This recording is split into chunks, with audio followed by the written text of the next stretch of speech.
we'll have to pick this up later. Thanks, man. I thought. Good morning. How are you? Okay. Christy's going home sick. Do we need anything from her? Yeah. Let's go home. That's what I say. I think it's probably fine. She said she would be there. So you didn't, everybody was able to make it here. I can't believe all these schools are closed. I only had a problem is when our slippery and out. Dr. Crumb's language, school bus drivers.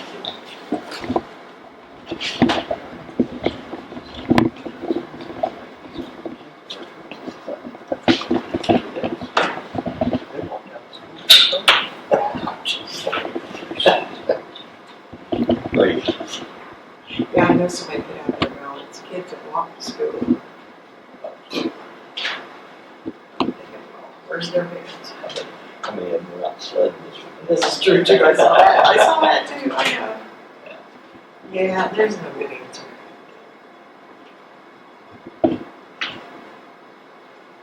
We got email. Stephen. Did you talk to him? I talked to him, but all that position. Yeah. I did tell him. Okay. I said, there's possibly going to be a position. I said, surprisingly, I didn't like that you would pay, but he said, well, I'll watch for it. And I see he said, Yeah. send you a job description, so we did that. Yeah. I thought that was interesting. He didn't act like he was for Pruett's job.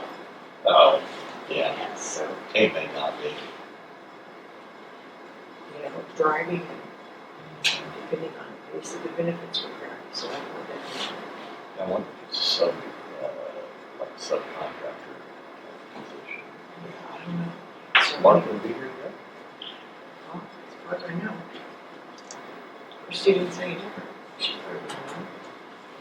What's wrong with Christie? I don't know, she had hurt her stomach and Lisa said she went on that way Friday, so Jerica coming down? yes.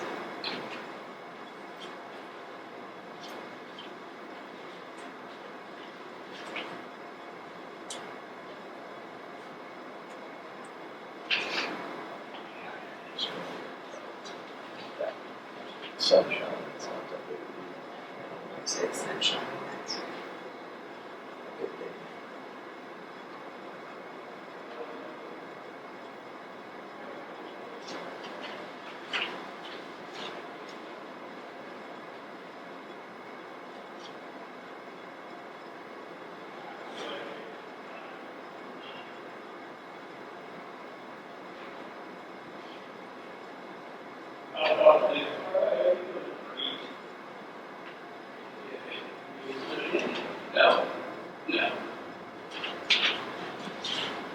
A little brisk.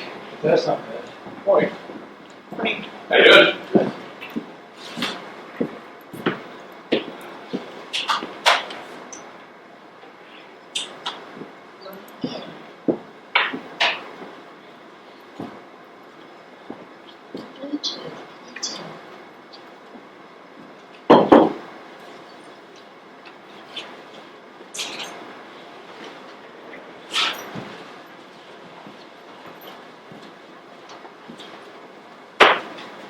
I have something. Solution.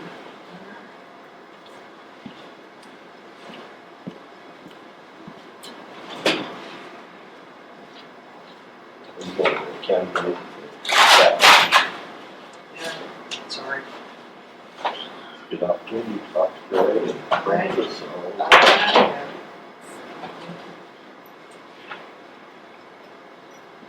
You going? Mhm. I'll be here in the afternoon. I can't go. I'll be there in the morning, so I'll be there in the afternoon. Go get it, you talk to them there and I'll put them up tonight. Scott just texted, he's on the second day. Christie just went. Yeah, Christy just been home. So she sent a chair down. It's still around. Yeah, yeah. His granddaughter. Yeah, influenza A, so, Oh, yeah.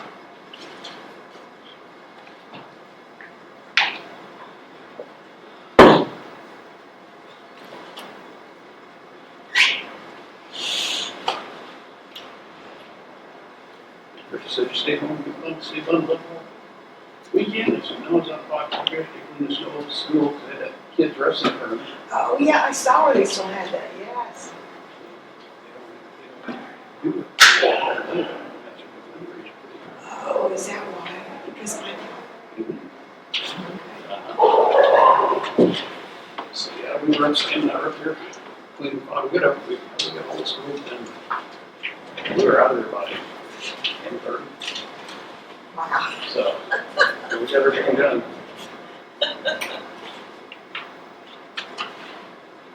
You're just a workaholic. I guess. Then went home clean off.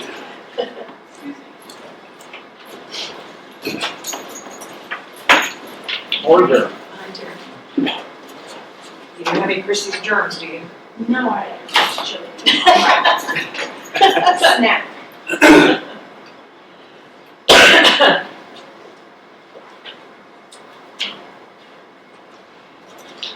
Well, maybe it's a good thing there's no school, eh? Sam, what? Morning, Ellen. Good morning. They're already sick? No. That's good. My phone's on silent. I'm gonna start calling you.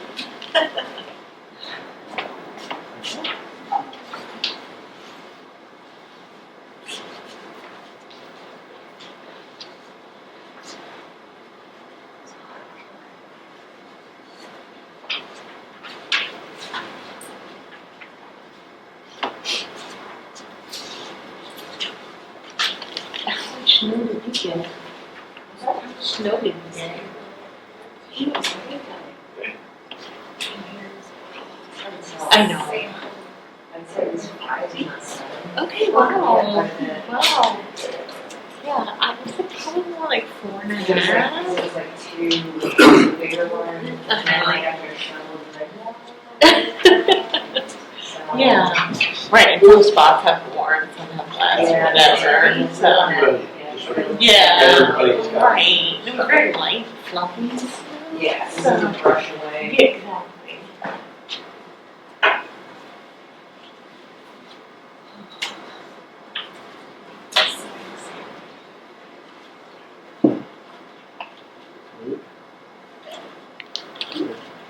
All right, I've got 9 o'clock, call meeting, word of pledge.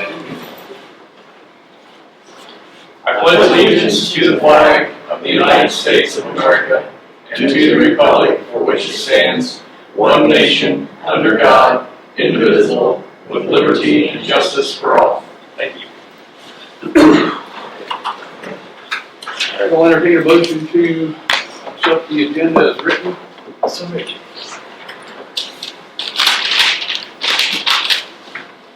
Yeah, come on, you got a second? Second. Okay, it's been properly moved and seconded to approve the agenda as written. Any further discussion?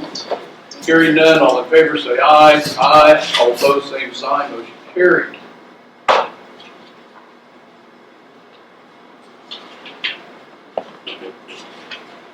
We have a job description from Jefferson County for a planning and zoning community development director is what they call it. So, but you go ahead. So we'll look that over. How's Joe's day? Pretty good. Long weekend? Saturday was on. No, it was pretty quick.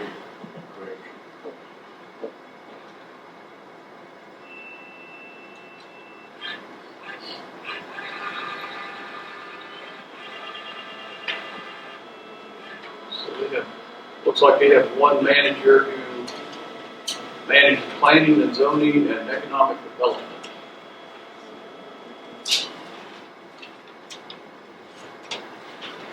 Do you guys get copies of this also? Yes.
Turn it off.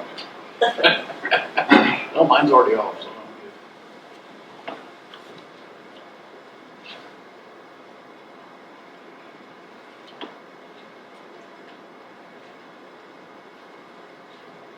What's weird is I looked for it the other day and I can't find that. So I don't know what, I don't know where it's from. well, it's coming from the amplifier, but I mean, I searched for on Bluetooth for it and I can't find it anywhere, so.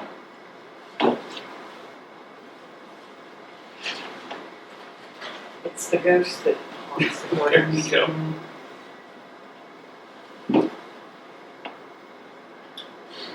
It's Joe, isn't it, what they call him? Joe. Is it Joe? Yes.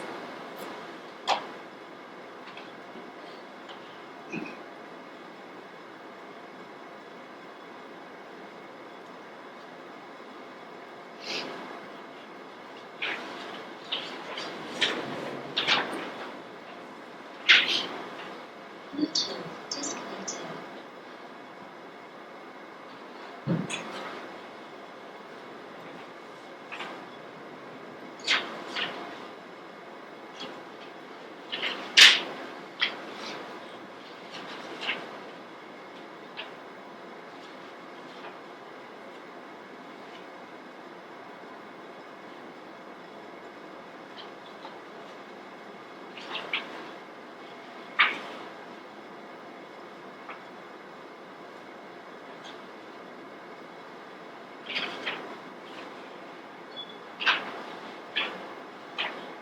So who had this overtime turn? Appraiser's office. So you know who?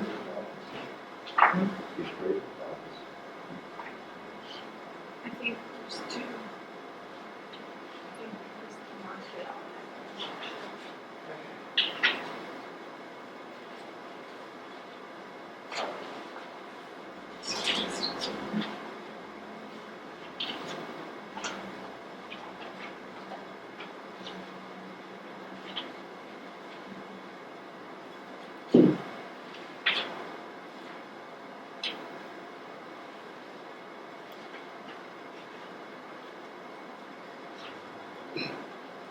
Bluetooth connected.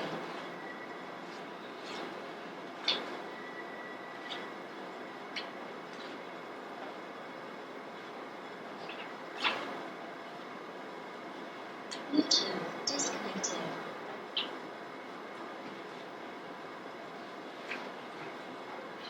It's not me, I don't know. I do too. I just started walking wires.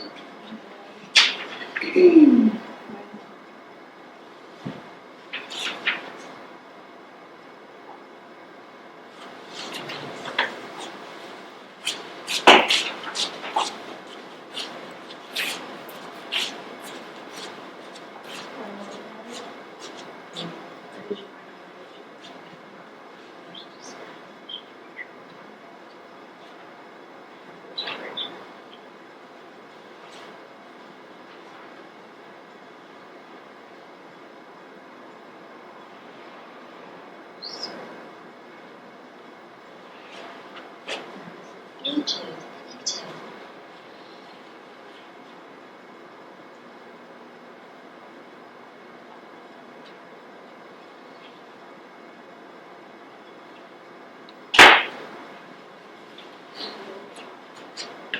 Bluetooth disconnected.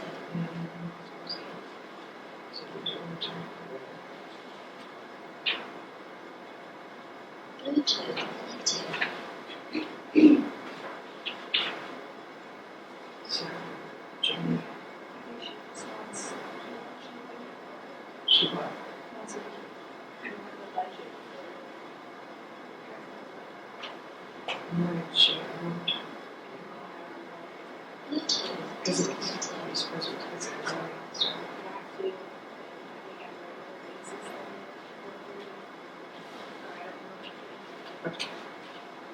Jim Township.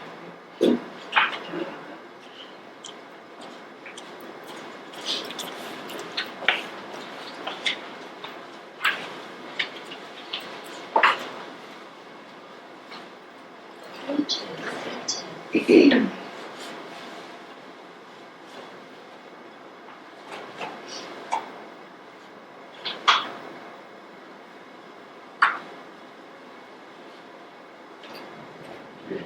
I thought I turned that video. And then we have new one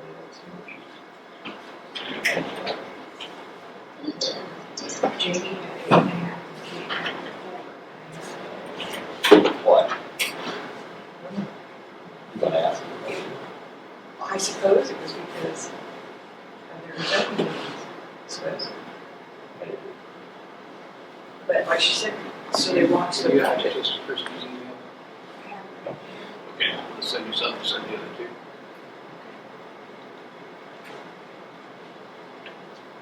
Because they typically haven't done that before. I don't know. I got some areas that I think. Check.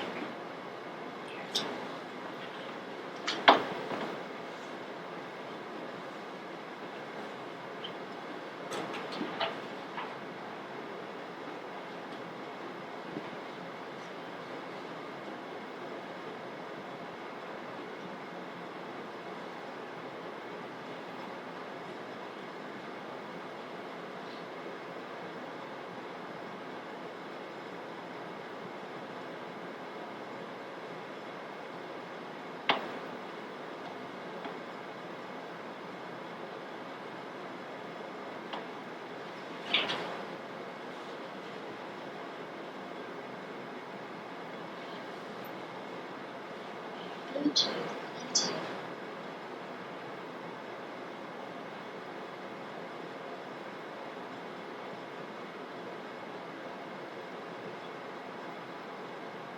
Through? They come through? Yeah. Okay.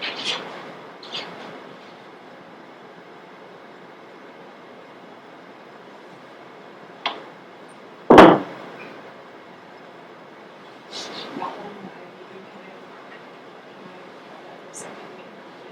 This one? The job description. Oh, that's it. Just Yeah. as I need my own phone. I'll pass it down, I'll get back to you some liquids.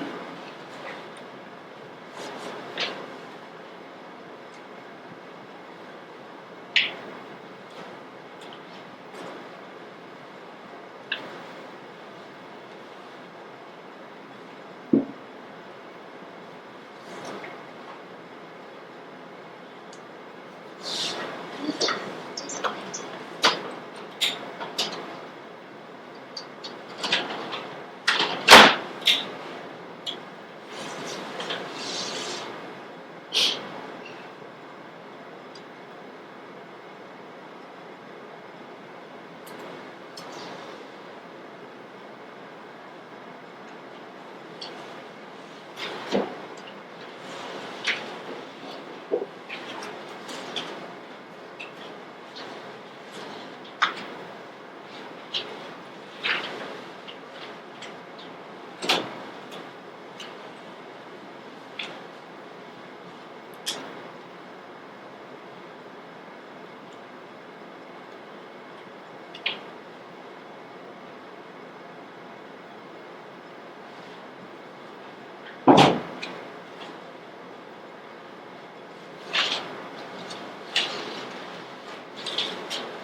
Very well.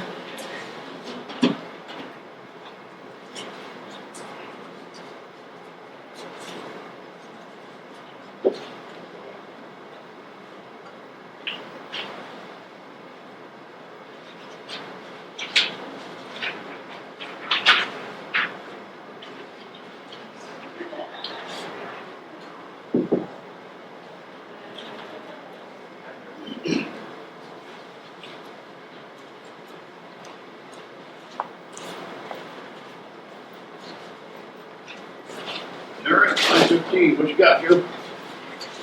Good morning. Morning. You guys probably heard me without. So, you know, we worked over the weekend because of the weather. They came in only Saturday. You know, we tried to get the roads safe, but also be cognizant of the taxpayers' money too. So we did what was necessary to get us to today, especially with the school closings. We didn't know, but we got everything that I think if they would have school, the buses and routes would have been good to go. From what I see in the road. Yeah, take the reason for school closing is cold weather, Cold weather, yeah. not road conditions. Yeah. But, yeah, I agree. But yeah, they did a great job. Most of them were running out there for 6 hours. Just the luck of the weather too. A lot of them missed us, but some of it hit us. But Yeah. Just the way it laid out, they were able to get out for 6 hours on Saturday. We got most of the roads mostly clear. So And that's all about sand and salt already this morning. yeah, they're out. So we're trying to get the hard tops clear for the community. We only got 3 days of gravel work because Friday we just get chains on and stuff ready. Well, it was really 2.5 days, but they did a pretty good thing. They got, you guys can see it, but they got several loads out. Our fund's at $856, $495 now. So they took a little chunk out of it this week, but not significant this week. That's what you can get for as many days we have available to us. This week will be mostly cleanup and recovery.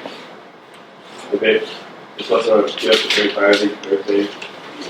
Maybe we can get out and do some ditch work, but it's not looking that way so far.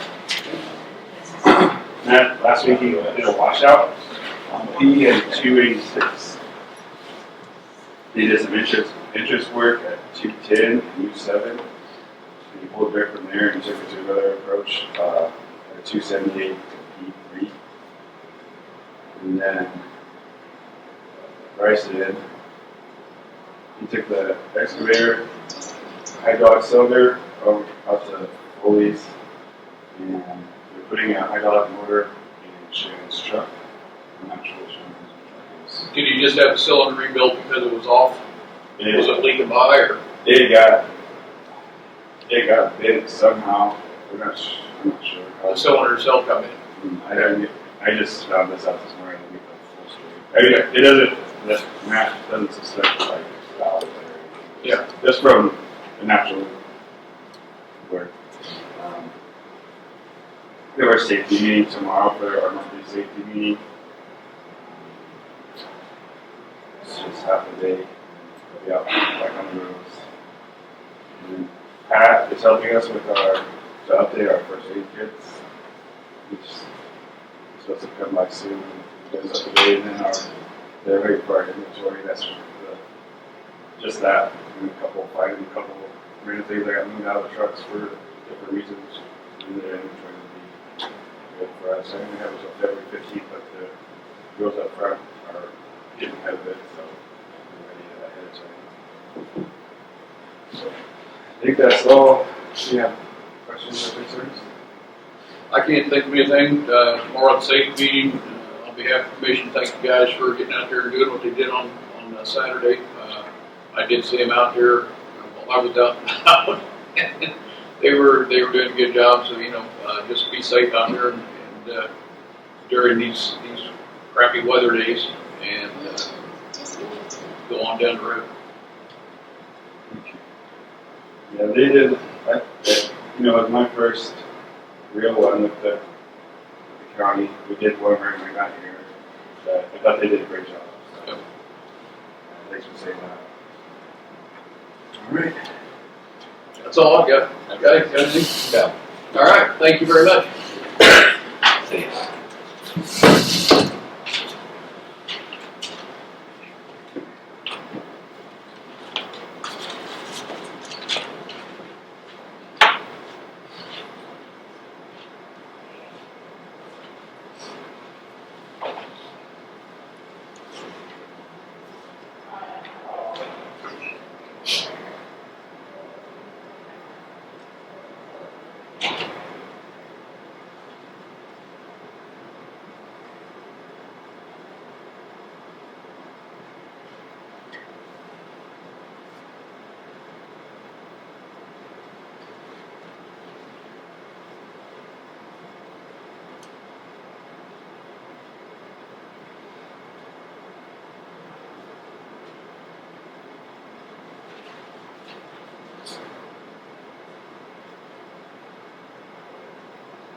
Says she's on the agenda for 9:30. Yeah, that's our committee. Yeah. So we'll publish the agenda this on for 9:30. That's what we're waiting.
You can come on up, Ashley, we'll call you at 9:30.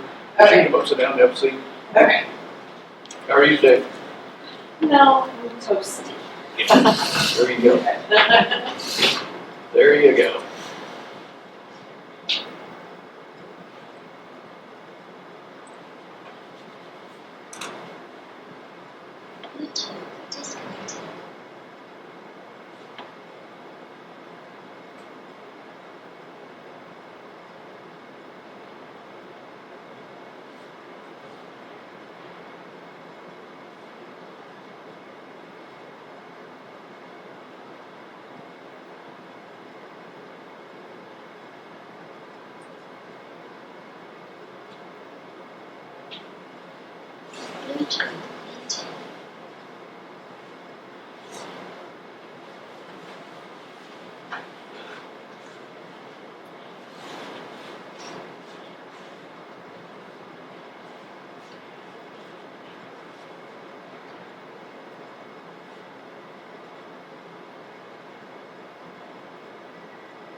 Copy that.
I've got 9:30, what you got? How are you today? I'm good, how are you? I'm great. All right, we're here to talk about the World Cup. Yes. Okay. I did have a printout, it wasn't printing, the way that I'd like it to, it's pretty fuzzy, so I will email that to you guys afterwards, so I'm just gonna read from my notes. I did attend a meeting with the Department of Commerce and event organizers, more with like the community outreach part, and they did confirm that Jackson County is in the heat map to see some kind of effect from the World Cup. So the World Cup is from June 16th through July 11th. And those are just the Kansas City matches. There's different dates within that date. They are predicting from their matches 650,000 estimated guests coming to the regional area. And with that can also, like, Lawrence has now become like a training site, and so they're starting to come a little bit closer to. So what we're doing, what we've been told to kind of prepare for, tourism and chamber representatives are updating and adding all eligible listings to the Travel Kansas website. And listings on this site will be integrated into an app that guests can use. And so we're just making sure that all businesses are represented with updated pictures, updated listings, coupons, etc. Because the guests are encouraged to download this app, and that's how they'll know where to go. They also said to update the MARC calendars. I'm not even sure what MARC stands for, but it's, again, another tool that organizers have told us to put all of our information on there, specifically events, so guests know what to do. As we receive any event information, like tools, classes, etc., we're going to pass it on to our businesses and our communities so that they'll be in the know. More classes are scheduled to happen closer to the time. And this could be as simple as how to prepare your businesses on what kind of foods to prepare. So those classes are coming, so if businesses want to take that opportunity, we'll pass it along to them. And then really that was kind of it. I know that there's a lot of regional effort with like the Northeast Kansas group. The smaller towns are the ones that are predicted to get some kind of effect from it. We're all trying to see what we can do. As of right now, there were suggestions, but nothing has been planned. It could be as simple as watch parties or just not necessarily advertising, but maybe some collaboration advertising, so maybe not specific to Littleton or Jackson County, but maybe there's like come visit Northeast Kansas, so and making a day trip out of that. So when you say you're updating your list, what are you updating? The Travel Kansas website, that is that's the list that we're updating. But what exactly are you putting on there? Yeah, it's mainly for tourism-related businesses and things to do. So it could be retail, it could be murals, it could be anything that you, as a tourist, would. Do you have any idea how many bed and breakfasts are in this county? If you had to guess. No. Or vacation rental by owner? Well, and that's where I was going to go. Go ahead. Yeah. Do you have any idea? I do not. So to me, that would be something that I guess people are going to need a place to stay. Mm-hmm. And if you can advertise what we have as far as vacation rental by owners, how to find those, any of that, any accommodations that could be had by people to stay here, I think would be first, because people are going to be looking for a place to stay, and then second, they're going to be looking for some sort of entertainment, possibly alongside of that. Absolutely, yes. Lodging is on the Travel Kansas part, so that is coming. So. But how do we promote that for what's made on our own website, and here's what we have? Aside from what the users will be. Okay. I guess investigate that because, and like I say, I was going to go to the same place that you just went. Vacation homes for rent by owner Does Jackson County have any type of a restriction on short-term rentals? I know, and the reason I asked that is because I was reading online, and I believe that it was Shawnee County and one other one down south had relaxed or abandoned the short-term rental restrictions they had in there. Yeah. So we might have to ask that because they abandoned those for the time period, like 2 weeks out of the World Cup from June 16th to July 11th. And through that time period, then they would go back into effect. I was just curious, I don't recall ever hearing that we have any type of restrictions on short-term rentals like that, but it's going to be something well worth looking into to see. And if it is, then, we can take steps to relax the rules for that too, so that if people choose to rent out their house for that time period, then we can, advertise that, these places are for rent for this time period. So, Okay. so we'll get with zoning and have Kate come down a little bit later and ask her. Yeah, I'm gonna write that. And you might see if you can get a rough idea of the number of bed and breakfasts that are in there's one Jackson east of County. Marietta. Red The Rock new, Ranch, the I new- don't know if they still do. Yeah, but I think there's also, I think when you do some research, there's probably a lot of vacation rental by owner.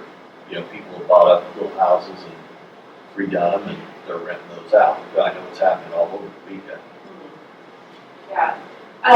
They also said the guest isn't necessarily like the international travelers. It could be people from Kansas City that are looking to get away from Sure. congestion too. That's So, yeah. And so that's where they really plugged in, maybe it's day trips. So the thing that they stressed out the most is just stay true to yourself. As far as if you have a restaurant, stick with what you know, because people really want the experience, not necessarily don't change what you And I would probably reach out to the restaurants, and I would probably do it now. Reach out to the restaurants in the county and tell them, look, we could have this influx of people in this time period, so you may want to plan accordingly for help, for ordering, because a lot of them have to order, a week, 2 weeks in advance. So Yeah. we don't want to get caught short. So reaching out to your businesses in town and reaching out to your local retailers and telling them, we might be expecting this much influx of people coming to the square, so on and so forth. So Yeah.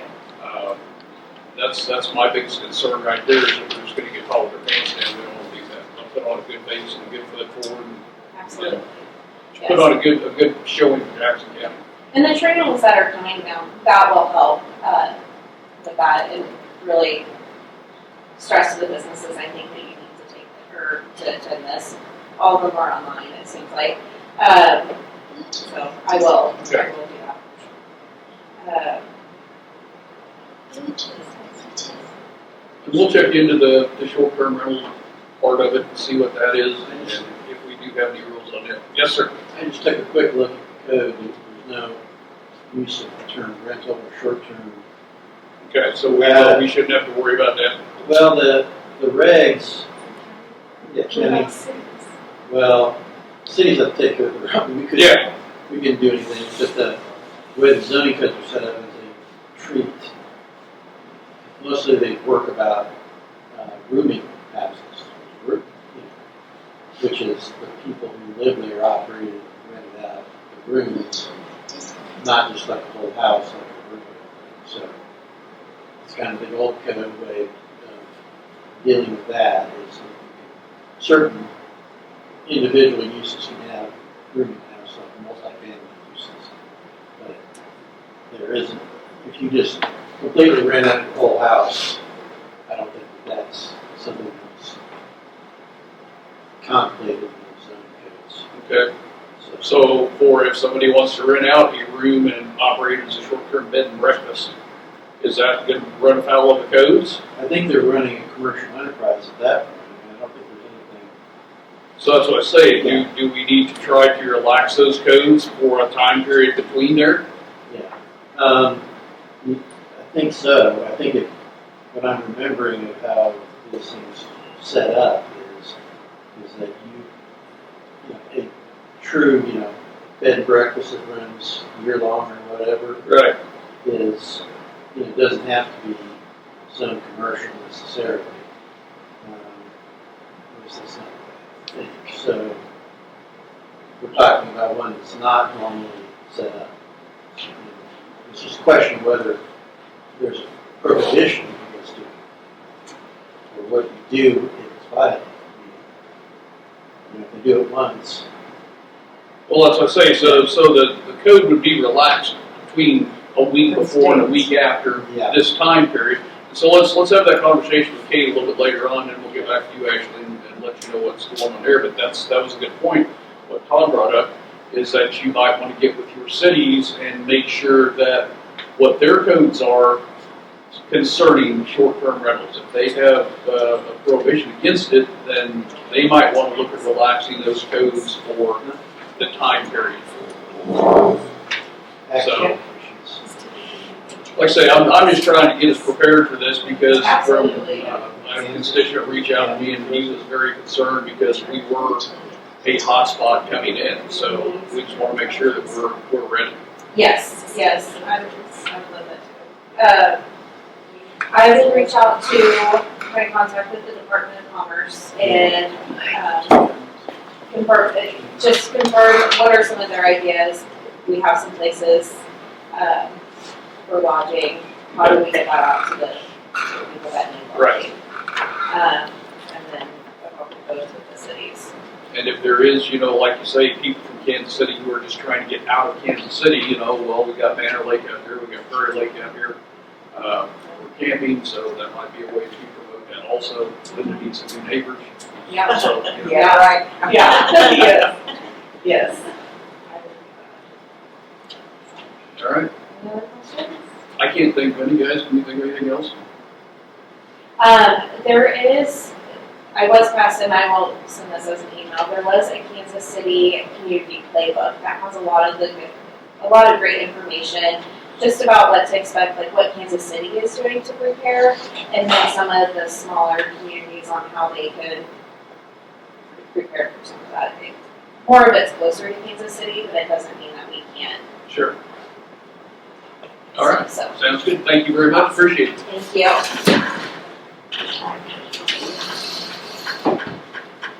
So give Katie a call, see if she can come down. I already talked to her.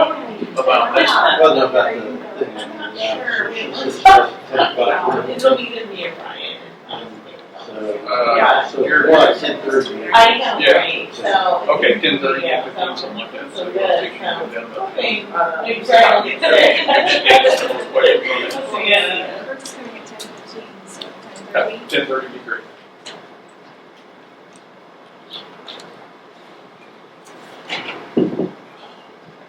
Well, Tara asked about taxation, sales tax, occupancy tax. The state has an occupancy tax generally. You can impose one too, an additional occupancy tax, but you have to enforce it yourselves. I don't know if that was. Would be a nightmare trying to get that done, Yeah. in my opinion. Yeah, but if the county imposes one that's a standard, they will continue to enforce it, obviously.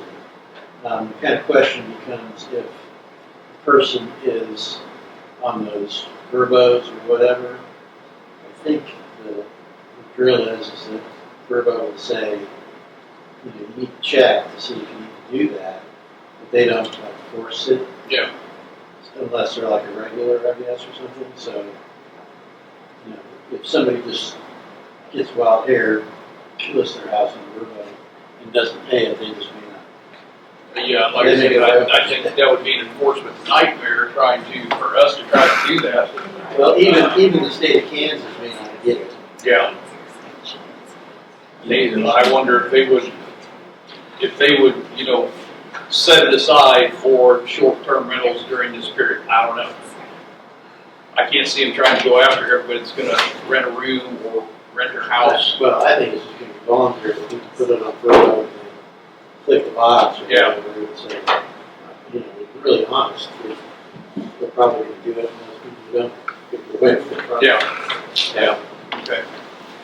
Pat, how you doing? Good, how are you guys? Great, come on up.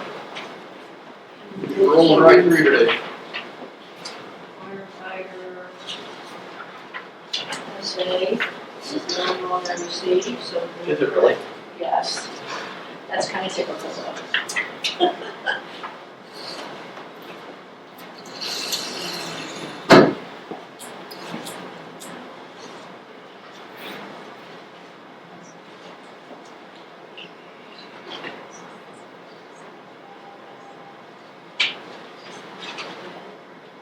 This is Jerica.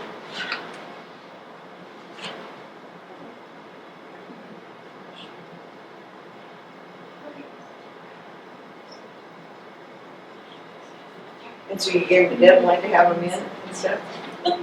Yes, it was, first part of February. I got it. January, I should say, yes. Send it out to her Is that Kate? for December. Is that Kate?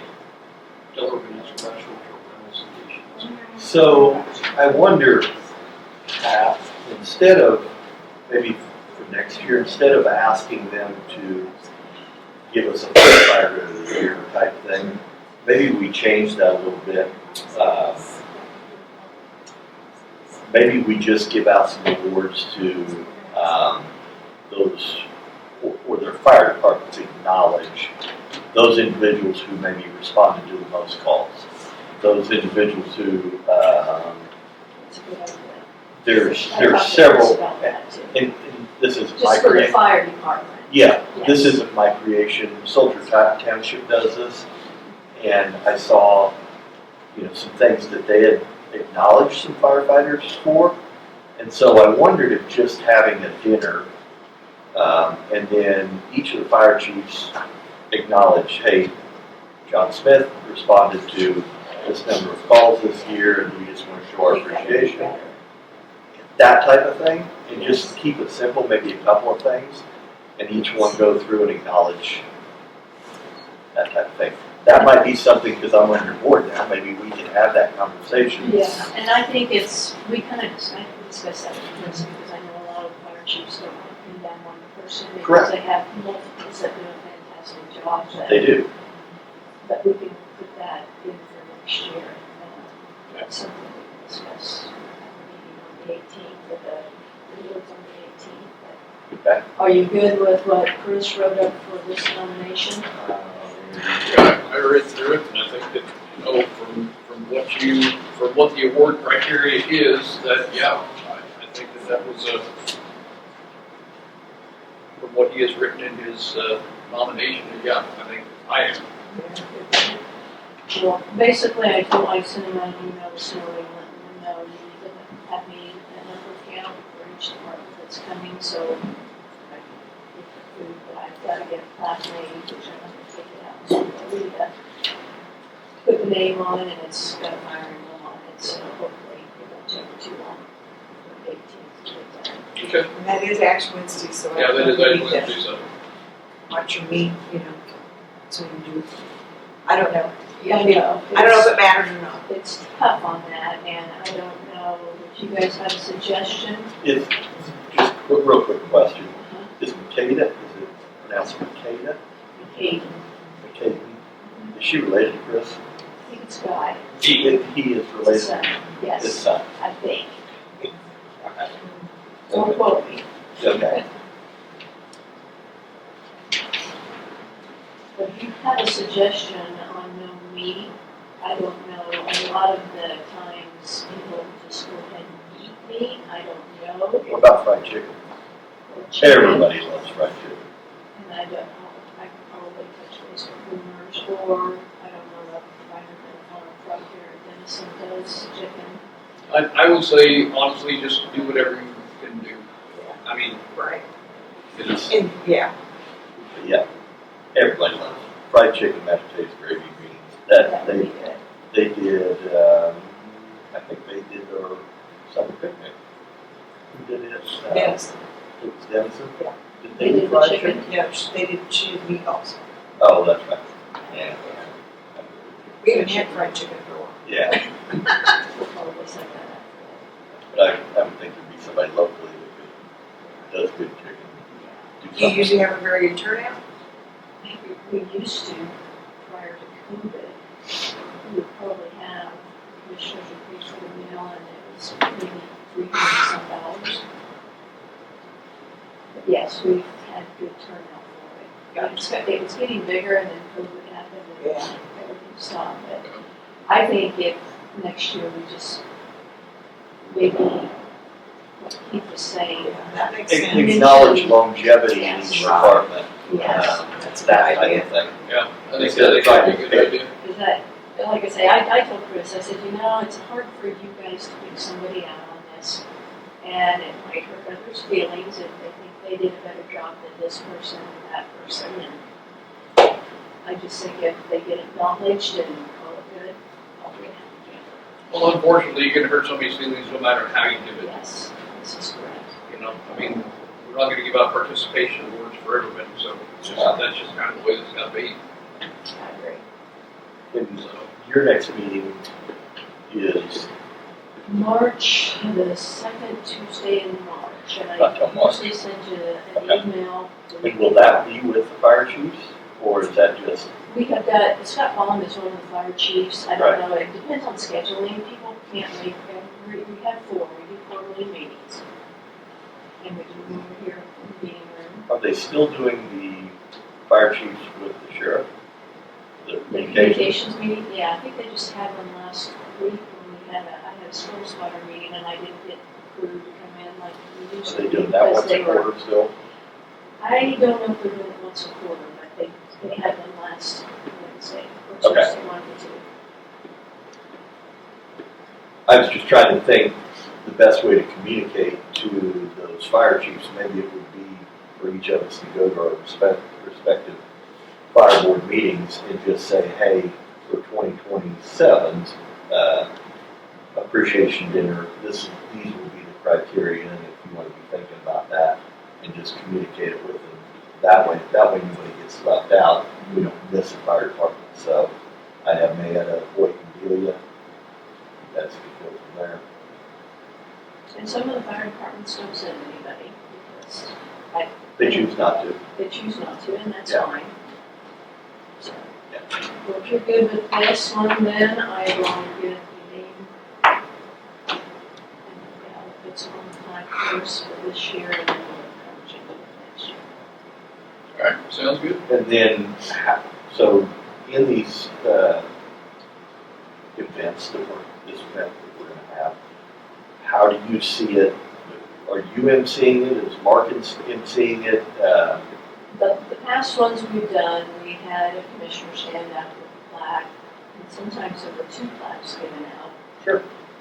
And they read off what was on the letter that provided them to go ahead and read that, and they worked well. I think Okay. less is more for them, but that's kind of what we did in the past. Okay. No problem. Sounds good. All right. Thanks, All John. right, thanks, guys. Thanks, Pat, appreciate it. Thanks for staying on top of things this weekend, too. Yes, it was a snow shoveling weekend for everybody.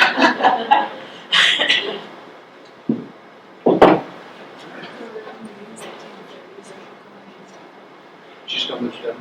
Perfect. All right, sounds good. Thank you.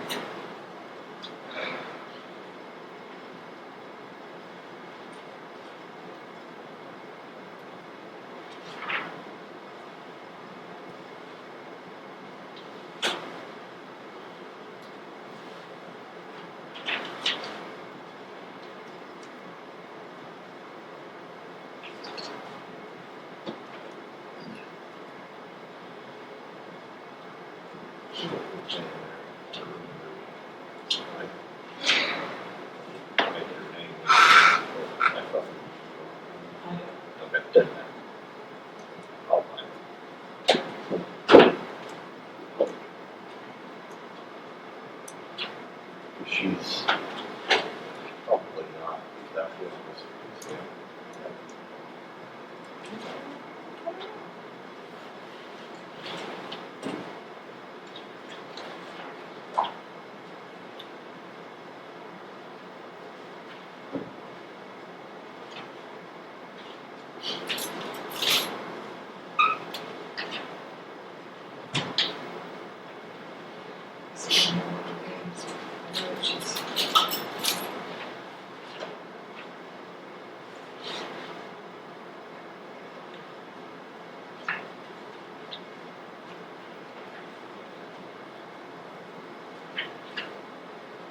I think she's in one of the clerical positions, so. Okay. Pretty sure. I'll find her.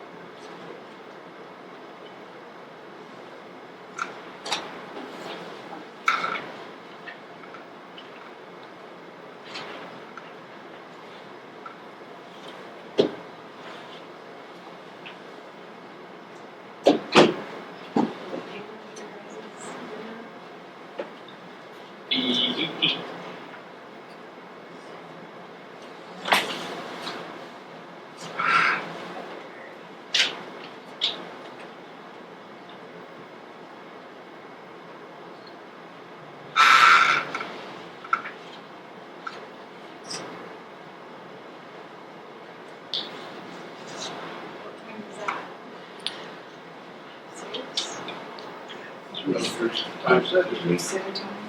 We set a time. Oh, did you see? I put that sticky note on there so you can schedule your last meeting. Okay.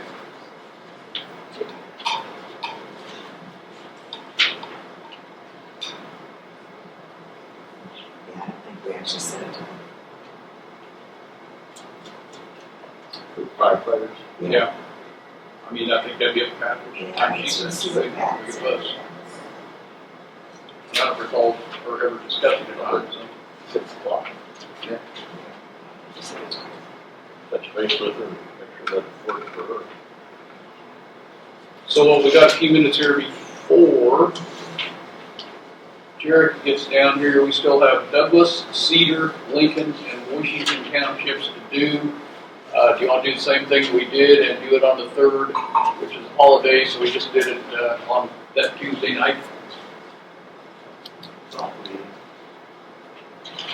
Well, we already had it on there, don't we? No, We had set, that we was talked about one it. that we already did.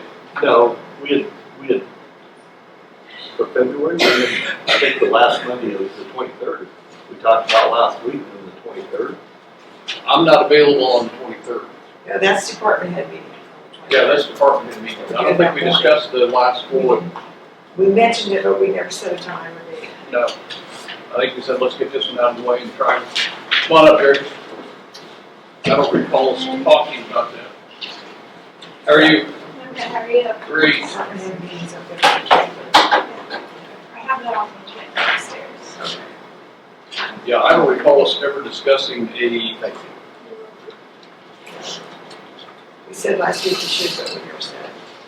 I can't do it anymore. well, I was thinking about doing the same thing that we did this month and doing it on the 3rd week, which would be on the 17th. I don't like that. You good with that? I don't think I've got anything on the 17th. Double check and make sure.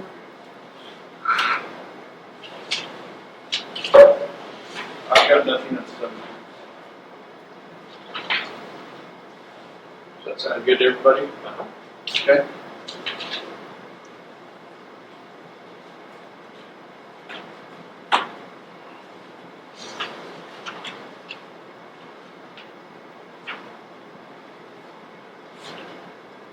All right. Thank you for reminding me. All right.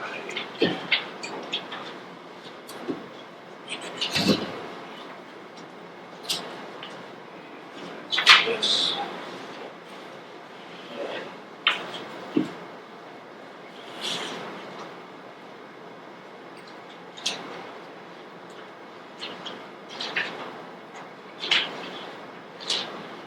All right, Jerica, what you got? All right, so I have a huge need for a preservation scanner.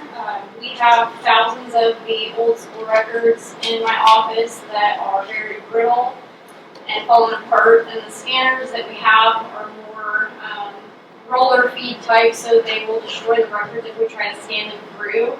Our Toshiba will not be able to handle that load with our normal duties. So I had priced out a couple different scanners. In that first pamphlet is just, I have an email with a quote from a company out of Nebraska, and then I have an email or a quote right behind that from Salina Blue for the same product. Salina Blue is quite a bit higher, so I want to go with the one out of Nebraska. Theirs is going to be $17,900 total, and they will ship it, and they have training that they'll do remotely to get us through the training part of the process to learn how the equipment runs. Does it require any kind of special plug-in? Is it? It would just be a standard plug-in, they said, just like any typical scanner. So we'll want to have like a battery backup. So I'll purchase one of those that will just come out of the standard budget. And I see you have some register deeds from other counties who. They also have those, yeah. So I had asked our association if anybody else had these specific ones before I priced them out, and they had said, yeah, we have them, we love them. If you can get it, get it. Some of them have stated how much of a difference it's made in their workload and getting things preserved to be able to get to the salt mines and preserve the whole record instead of just a digital record. But right now we're losing records by them falling apart. So Yes. once you scan them, then they can be taken to the salt mines and eliminated out of your office, Yes, which would free up some room. yes. Okay. How much room do you, that mean, is that whole back room? So the vault doesn't really have much of the school records in it. It would be that private back room with the military and the desert records that aren't public record. So we make sure that those are back there where people can't just go handle them and destroy them even further. But that'll free up a whole wall of space there that could be used for. And are you utilizing the storage down at school at all? I don't think so. I still need to get Pat to get me over there to look and see. I don't know if you guys have a list of who has what, but if that was left, I have no record of that in my office. And do you have anything stored in the, what's the room down at the end of the hall? Sunflower. Sunflower room. Things that I've gotten rid of, like the extra cabinets and such, Pat has taken down Okay. and he's either put in there or gotten rid of. Yeah, we're trying to Yeah. free up some space. Yeah. That's where I was going with that. Yeah. So Thank with this scanner that you're looking to purchase, is that going to eliminate the need to send things off or have somebody come in from US Imaging and Yep. doing that? Yep. And that's going to take care of that forever and always until the scanner craps out? Okay. Yeah, until the scanner would, like everything, nothing lasts forever. Yep. So at that point, we would just price out another one and Okay. go from there. Other counties have used this company? Yes, so that Bailey Bogart, she's the one that actually gave me the information for this one out of Nebraska. That's where she purchased hers through. She had also quoted from Salina Blue with a cheaper quote from them. Has had the training from them and stuff too? Okay, Yes. that's what I wondered. And then I also just included some of the paid invoices from the last US imaging project. That was $102,000 to scan just deed records. So that's a lot less what I'm asking for than what it would take to have US imaging do it. Cool. And it would utilize our staff time.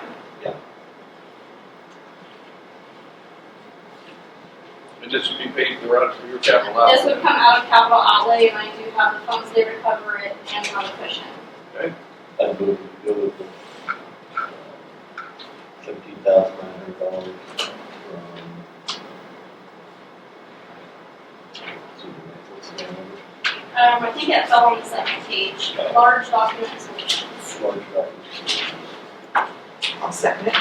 It's probably moved and seconded to purchase a scanner from Large Document Solutions, including full-year warranty and training for $17,900 to come out of capital outlay.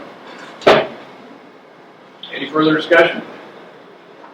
Hearing none, all in favor say aye. Aye. All opposed, same sign. Motion carried. Do you guys Perfect. have time for another one? Yep. I have a book order that I gotta do too.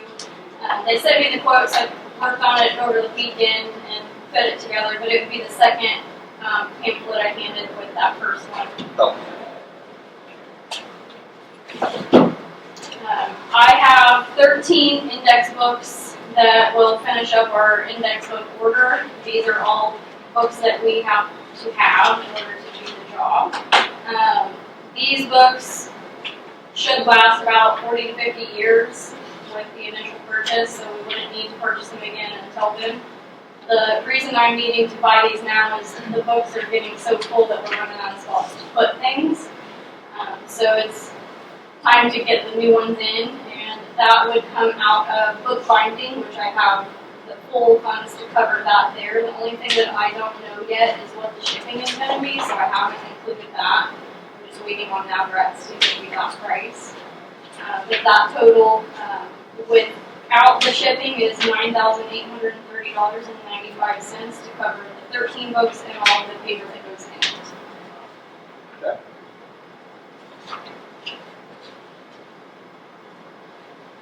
I just kind of did a breakdown so you can see what the books are that I need, how much paper goes in it, and what the pricing per book, and then they're grouped by the papers that they quoted me. So it's from Navarrette's. Uh-huh. Sometimes they just deliver stuff. Sometimes, but they still have a shipping to their facility before Okay. they bring it to us. Okay. So there was still, because I asked that last time, Okay, and so they're like, lots of times they just yeah. deliver. Okay. Yeah, but they'll bring it to us, they just still have a shipping for them to receive it, yes. Okay. Yeah, I don't have any problem with it. Okay, I'd entertain a motion to approve purchasing index books from Navarrete, is that what you said? Mhm. Up for approximately $11,000, that would include shipping. Yes. So moved. Second. Okay, it's probably moved and seconded to purchase index books from Navarrete for approximately $11,000, that will include shipping. Any further discussion?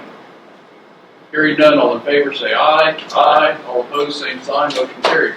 Perfect. Since I don't have the full amount for that one, do you want to sign it now, or just wait till I have the amount? For that one, why don't you just wait till we get the full amount, and that way we'll, Got it. Okay, so then here is the one for the scanner. And so are you advertising for somebody to fill in? Temporarily, while Sarah is on maternity leave. So you have money in the budget for that? Yes.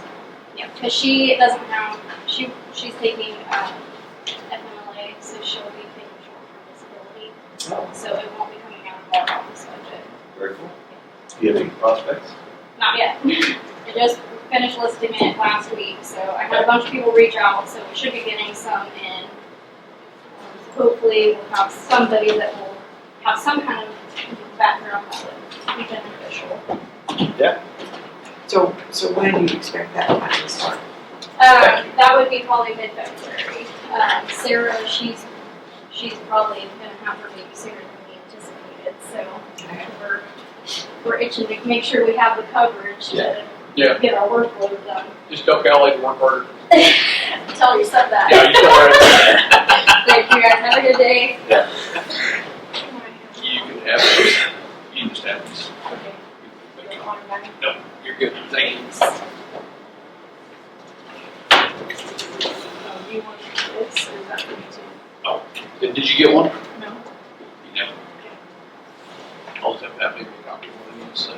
I'll be back. Yeah. That's right. I can make you a copy. Okay, that'd be fine. You need a copy? Or get a copy or whoever a copy. Alright.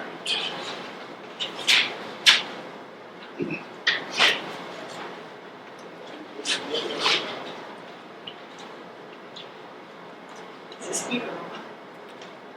It's always cool in here. I know it is, but I was wondering. Just do that. I'm freezing in here. Oh. Those are cool. This room's always cold.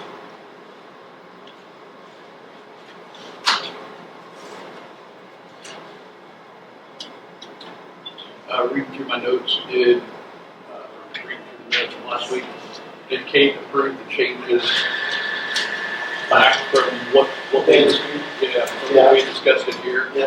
That's sent out. Okay, perfect. So she agreed that it was contradictory? Yeah. All right. She said, I don't want to encourage Mark, but I gotta say. All right.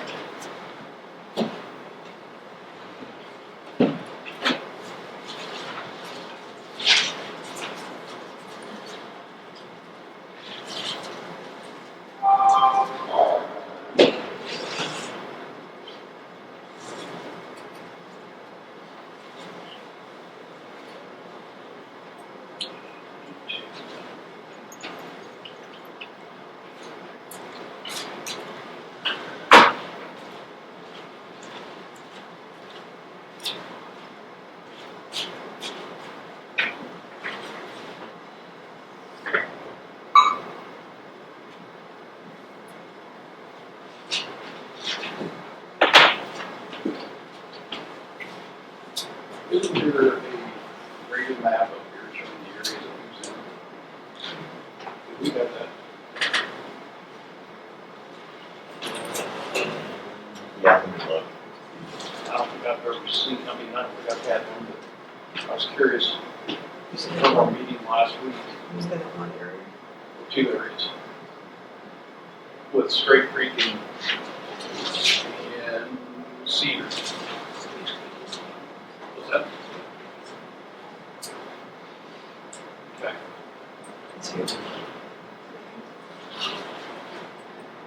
You're curious. Because of the, what we were talking about in the township meeting last week? Okay.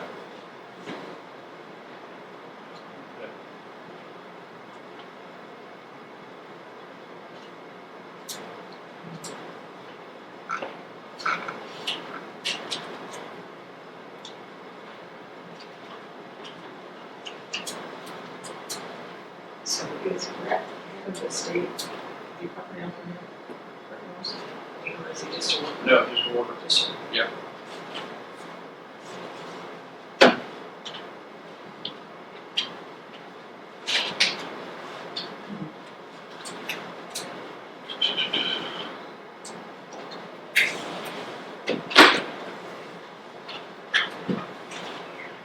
Then we can go get into that, Scott. Like I said, I thought we had a map somewhere that Maybe. showed us one time or another. I think we did have a list. When he gets to feeling better.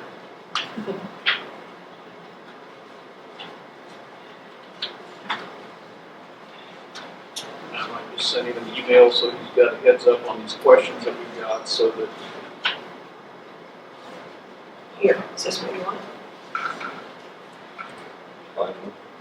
no. It's not a map, but. Oh, I mean, operator Does it tell you? showing They're just.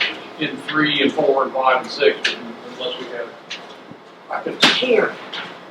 Does it? No, that's how we do it. no, It's every measurement. yeah. That's not right. I just sworn there was one up there. Yeah, time to show that.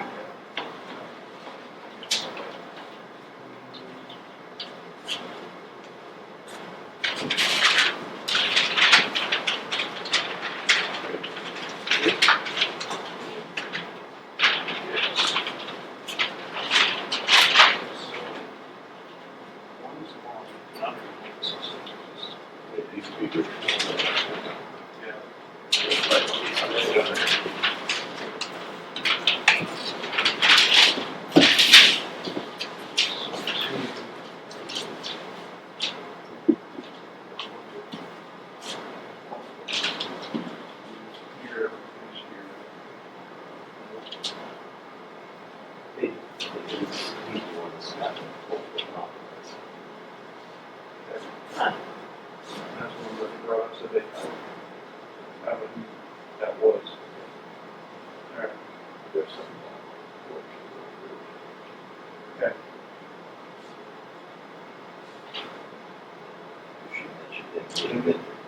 Yeah.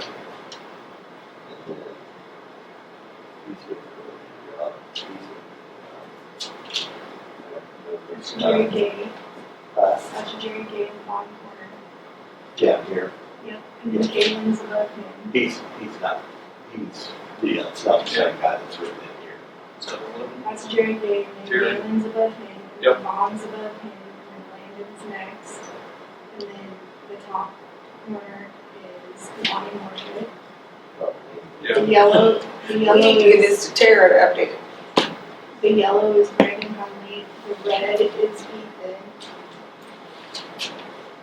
This area over here, Yeah, the green, Six that's is Landon. Josh. Landon Bagley. Yes. Okay. Yeah, that's what we took over. The, This is the one that we. that's Raymond, That's it. Raymond. Right. The red below him is Ethan, and the blue below him is AJ. Street Creek's one we Let's just make a copy of this. Yeah. If it's accurate. the only one that isn't accurate on that is 6. Josh, that's Landon. And if he's on this, I can There. change the name. Why don't you on this fix one. I can say, just make a copy of this and attach it to it, so we're. I can change the names That'd be great. on this. If I know. She knows it, That's she's good. on top of it. Alright, like that, I'm just trying.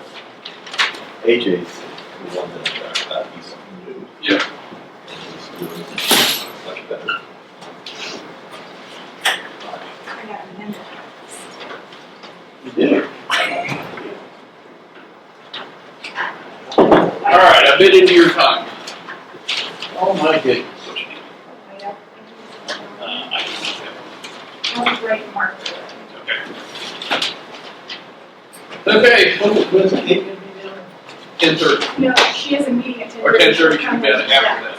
Okay, well, And Kurt's supposed to be here sometime, he's a little late, but you know. let Kurt go. I was in the building. Oh, alright, Does that count? I guess so. How you doing, buddy? I'm cold. But No, you warm got, myself up here. there you go. Yeah. Let's crank her up a notch. Now that we've got everything in gel and, you know, everything, Would you have jello? it's here. I seen it out here yesterday. Yeah, well, no, that was on Saturday. That one you had her pushing yesterday? Yeah. Oh, it was gel up on Saturday? Right. Okay, I got it. Right. And I had treated fuel in it, and then I even put a little bit of, you know, additive on top of that. Yeah. It luckily wasn't too bad though. I was able, 9/11. and yeah, I had some. Well, it's Amsoil's version of it. I had it all on hand, and you know, with those, they're pretty easy to get that fuel filter for the. So I got that, but Hopefully knock on wood, all my stuff started. well, it started fine. After you've been out there though, I had to load her up, I'm still wondering if I got the treated fuel that that's my suspicions. But even with it should have been, with that additive that I put in there, should have been enough to lower that to where. Yep. We have, what we're running around in right now is 2013 John Deere Gator that is currently down right now. I'm thinking it's injector, but I'm not 100% sure. Long story short, we're down to one machine, and it's got, you know, and then our backup machine behind that has, you know, 1,000 hours on it almost, and it's just, we're starting to get to the point where it's probably time to get some stuff fixed and trade it off. So I found some bids here for a newer UTV for us to use that will be able to all around. You know, it's got the heat, and lucky enough, buying one in the winter, they run cells on them because they want it. And see there. Each one's different, you have all of that. Yep, they're all the same.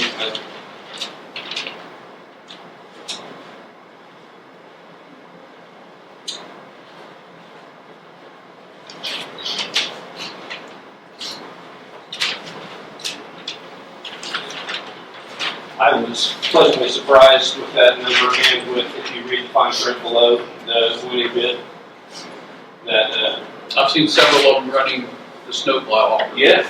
Well, but not only that, they're the cheapest. Yeah. I mean, it's, And they're gonna give you, are you trading or are you Nope. gonna sell your value? I'm gonna sell ours outright. I've had the best luck with that, and once we get to a little warmer weather, then I think it will bring a lot, this spring, a lot better price. You get total price for one What, after the mule is sold. that's what after looking That's what at the you market, think. that's what I think we'll be able to get for it.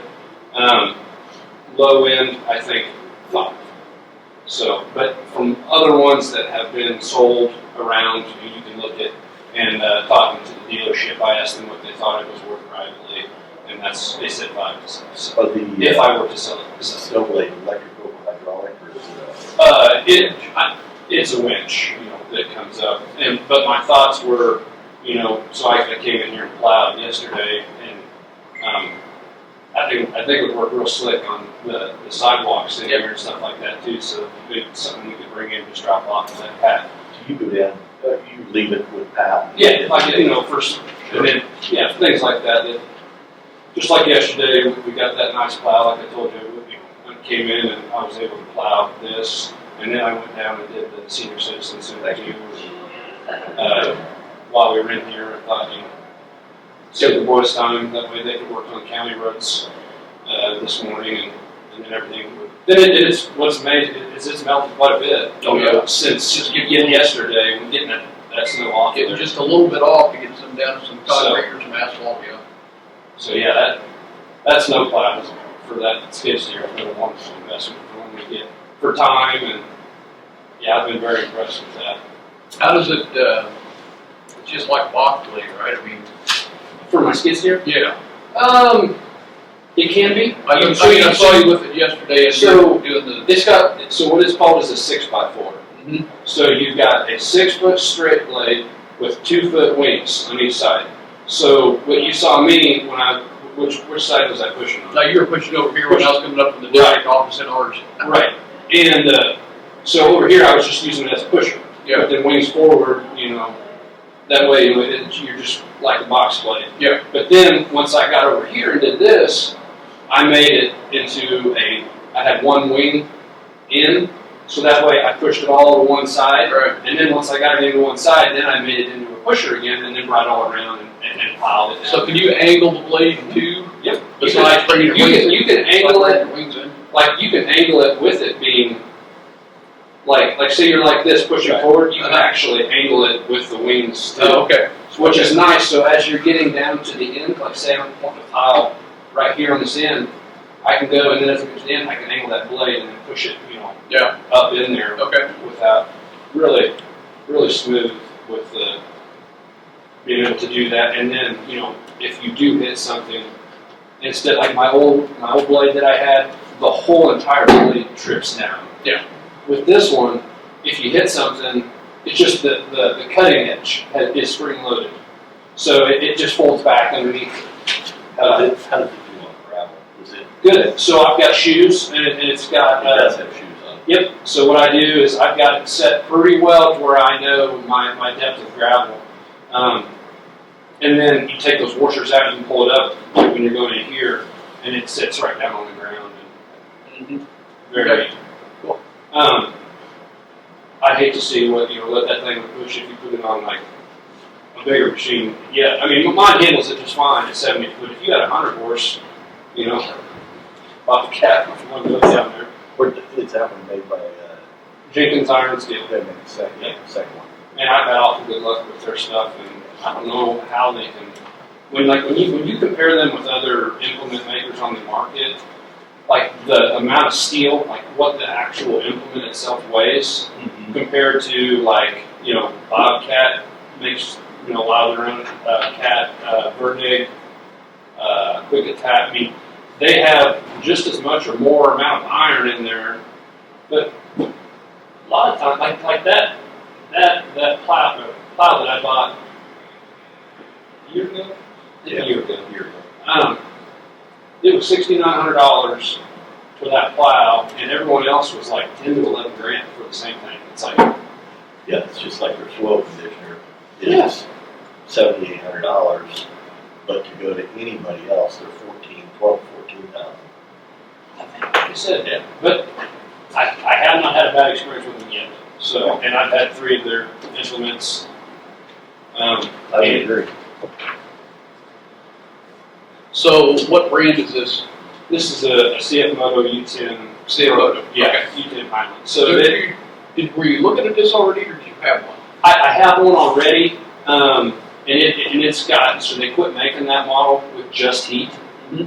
So this is a cab unit. They've revamped everything. They put better seals on it. This thing comes with it's amazing what these come with, like options compared to the other brands that come standard. It's got an electronic, so in the summer, windshield goes up, and we can run our 45-gallon sprayer that we've got in the back of it, and still be able to spray, and the windows go down, so you can go out each side.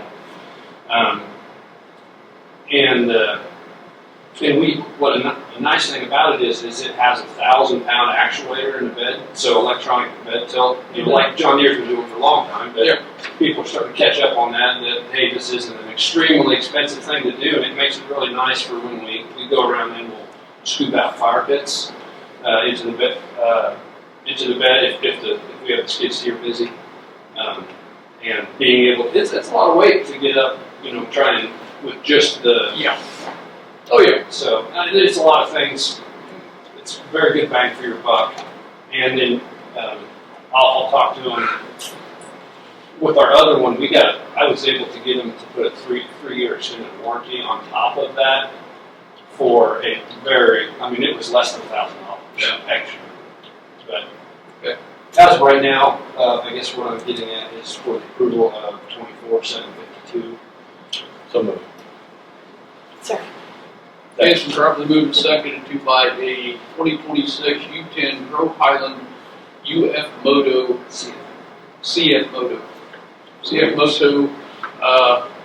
UTV for Banner Lake for the total price of $24,752 minus market value of $6,000 for the Kawasaki Mule for a total cost to us of $18,752 to come out of your capital outlay.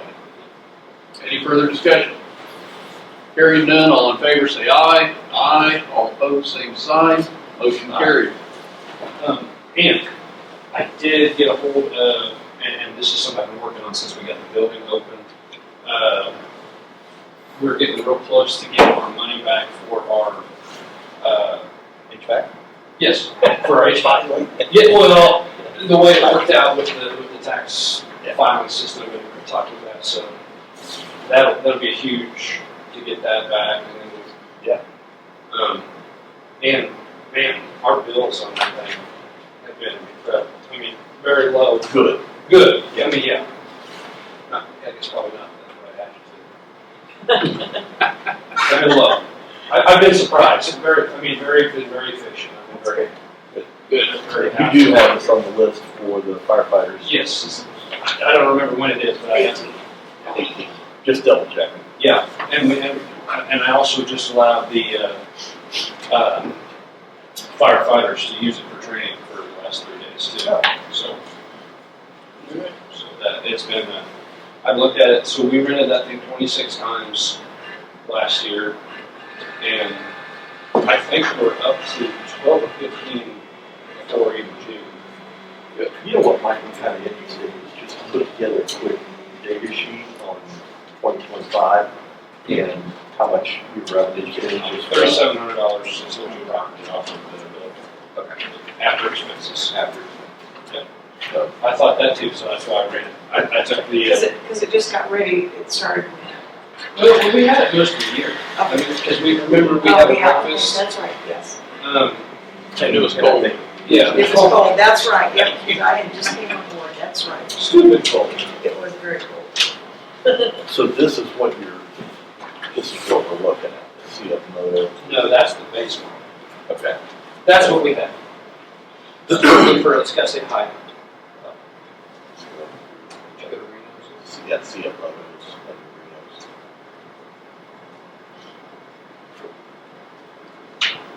There you go.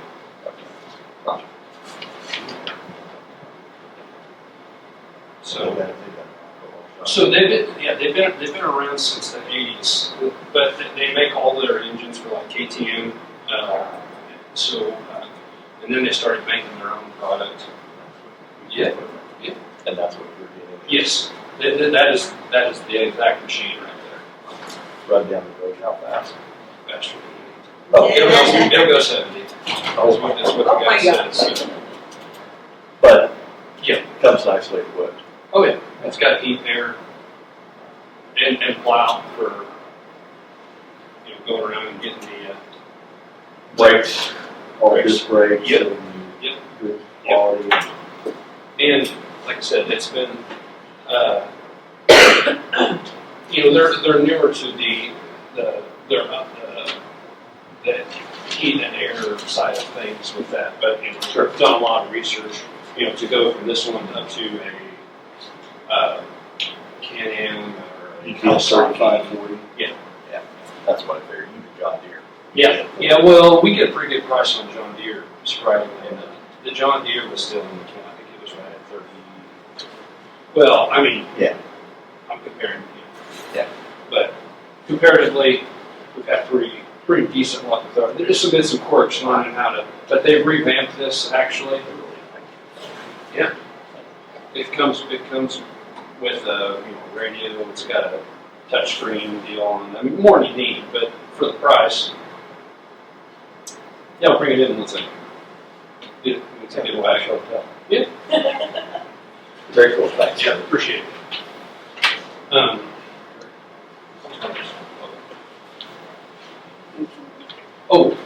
Our panels have arrived. The shipping company called me, so I'm going to be working, trying to find someone, maybe a local contractor that has a lift, and maybe someone that can help me kind of get that for the perfect, a laser level, get them installed right.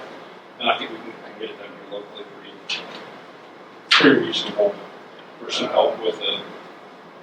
Tom Saleson's got his scissor lift. I don't know if that's. Yes, I've ran it, yes, I have. Never mind, okay, I'm just saying, all right. you know what I'm saying, though. I think, worst case scenario, I think I can buy a couple of pair of scaffoldings, $200-300. I would think somebody have a scissor lift. Well, it wouldn't hurt to actually have one down there for changing light bulbs and stuff instead of trying to get a ladder. I mean, because that's essentially what you pay for a ladder. A nice ladder. If you go down to Menards, you can get, I think they were, I don't know what they are, but they were like 100 and. Yeah. I mean, when Tractor Supply has one for $250, I mean, you're going to be able to get one. I mean, I saw that today. They're all interchangeable. Yeah. I'm working on, and the other thing I'm trying to do right now is our shop. We lose a lot of heat on that north side of our shop. It's got old sliding barn doors, and they do not seal at all.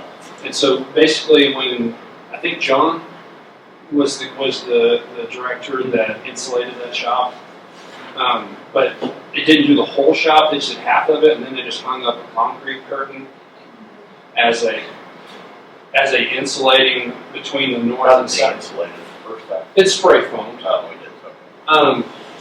But what we're struggling with is those doors are in such bad shape that it allows so much draft to go in there, and then even too much where it's pushing out the concrete curtain when we get them out.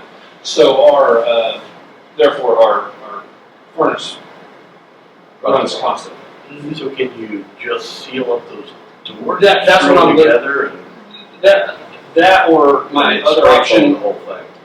My other option we were looking at for a temporary deal to get until I'm looking at possibly just taking them off and framing in the north side of the shop because we don't really use them.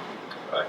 I just wondered if actually bolting them to the building, how the doors come in and bolt everything down tight and then have somebody come in. Yeah, spray foam. And I was looking at maybe just getting another concrete curtain for the time being too, like we have, and then they've got holes on them, screw them to the wall, just to try and knock that down some until we can figure out, because I got some bids to actually take that out and replace it with another garage door like we have on the south, because that's what they did on the south side of it. And you're looking at use it. $12,000 to $15,000 to do it, and then put it. And that was to have one custom made to that fitting. You know, so you wouldn't have a lot of framing. You're paying more for the door, but you're paying less for the. So it's kind of a wash. Yeah. So that's kind of where we're at. I didn't think all that was extremely terrible. But we've got some. If we were to do that and go ahead and spray foam the rest of it, I've got some bad leaks in the roof. And I went through up on the roof. There's a. I don't know if you've seen it, but it's basically a caulking machine that it's with an extender, and it puts a bead on each screw. You got one of those? Well, I went and did that on each screw, and then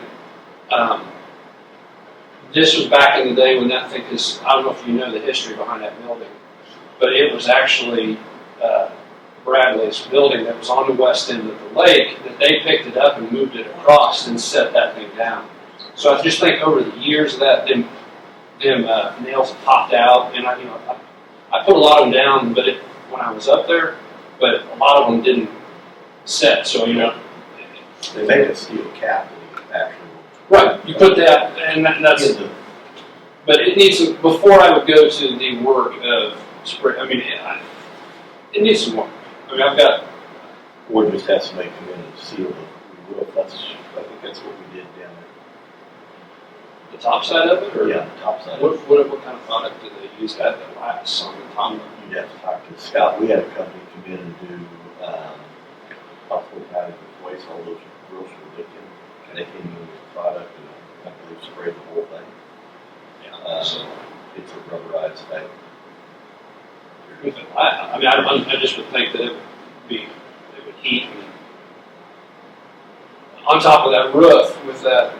But it just because that shop it works very well for what it is for us, but it needs some needs some TLC. You probably better do it sooner than later because, you'll keep going and it's going to get worse and worse and worse till you're never replacing it. But one thing that would help me, and that would cut down is, and that's why I'm saying that now because I'm looking at options to do the north end of that. If we can get that airflow cut down, and that's why I looked into, that would probably be option A, the best option, is to just throw in an insulated garage door, and then you could use it, or when it's hot in the summer, you can open it up and let the air flow through.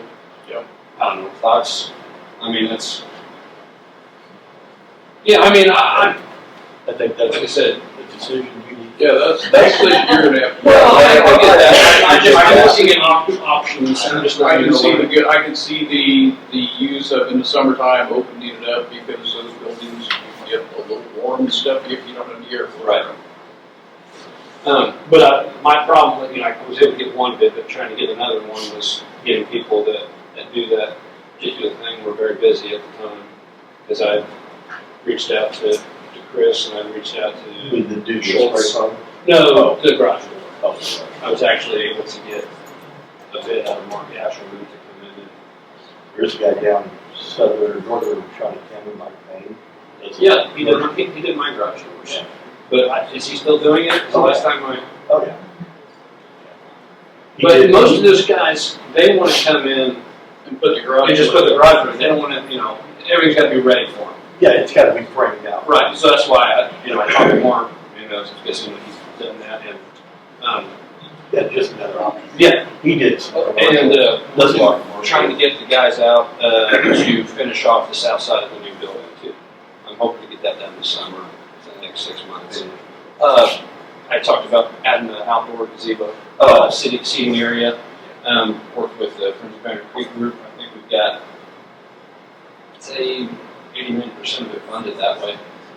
Just getting them out to get that finished. I think that would be a really cool option for extending out the seating area. When it's nice out, opening doors up, and we did get the handicap door opener 7 installed. That's Too. So, All right, sounds good, buddy. thank you. Talk to you soon. Hi, Kate. How are you? Fine for me. Great. Good time? Sure. So the reason that we asked you down is with the, and to give you a little history, we asked Ashlee York from the Chamber to come over and kind of give us an update on what they are looking at for the influx of people coming into the county for the World Cup, which is from where in Jefferson County, surprisingly, is in a hotspot for people coming into the county. And it's from June 16th to July 11th.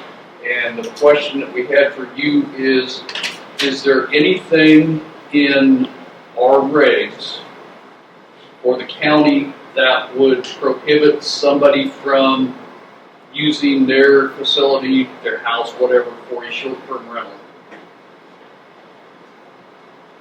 How are we looking at county or city? Obviously, city's gonna have their City's own. gonna have their own, so we're just looking at strictly county. If we're gonna look at the bed and breakfast option, occupancy in A1, then there's that.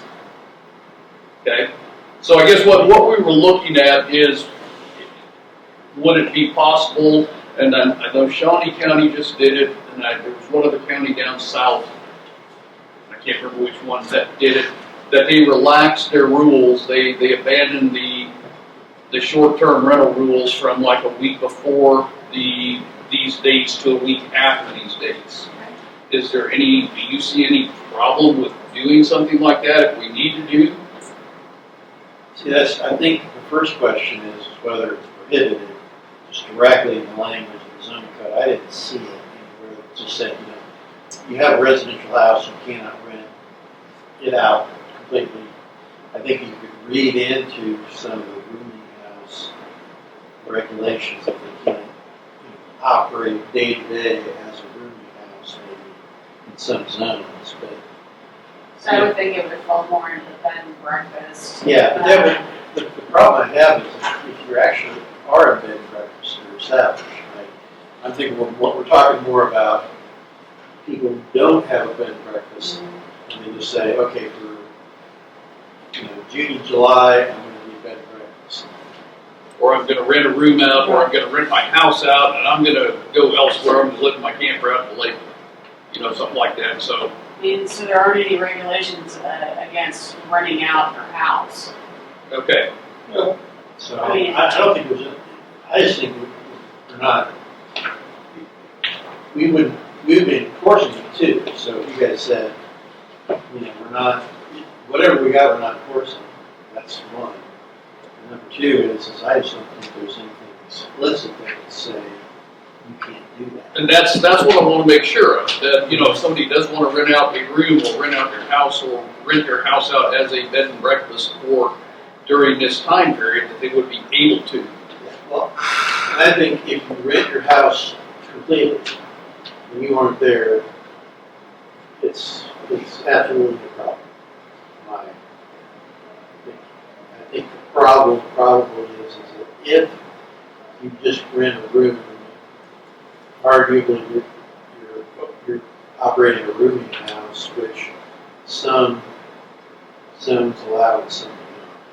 But you'd have to have multifamily R3 instead of R1, which everybody's probably standardized home is R1 residential.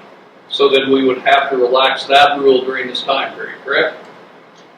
Well, I guess I assume, that's the second part is that, things that happen on, a temporary basis that, I think the rooming house that you sit there and say, I'm going to have a rooming house, for 10 years or whatever, or I'm really going to open a real rooming house, right? But yeah, that would be a problem. But if you're just saying, I'm going to do it for a month, And that's where I'm going with that. then I don't think it's, I just don't think you're crossing the line. And I think we're kind of overkilling it by saying we need to do something about that because, number one, I don't know who's policing it, And number two, it's just kind of like, are we, if you guys were to say, we really need to regulate this, make sure people aren't going to take advantage of, or whatever. They can take advantage of it, and we'd never know anyway. Yeah. But what I'm saying is, I want to make sure that the county is square with either saying, yes, during this time period, we are relaxing these rules so that if you want to rent out a room or you want to rent out your house on a short-term basis for the World Cup, that it's no big deal. I think I'm saying that there is no direct rule, and then you wouldn't enforce any unrelated regulations about rooming or boarding houses or rooming houses.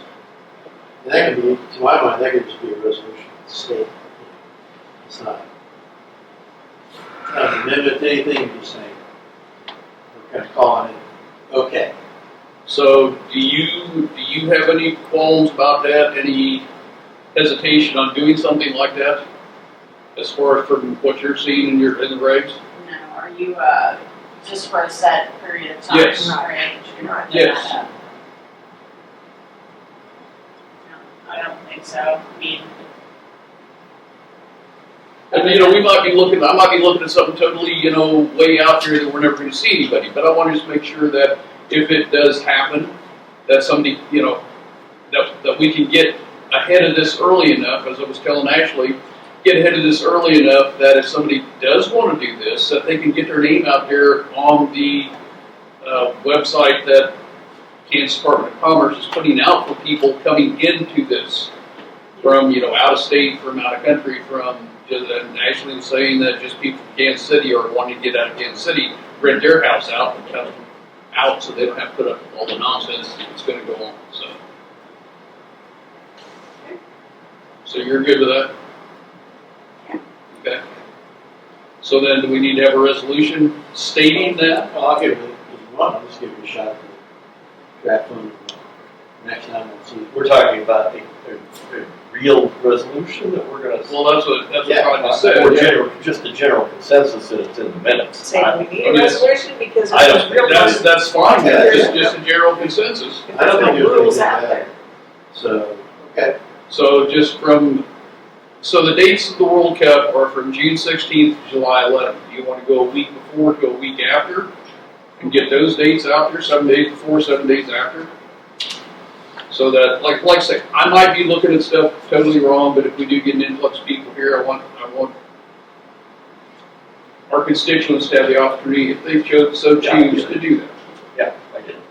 So, okay, so we'll get those dates and get the general consensus next week, and then get that to Ashlee so she can put it on the, get it right now.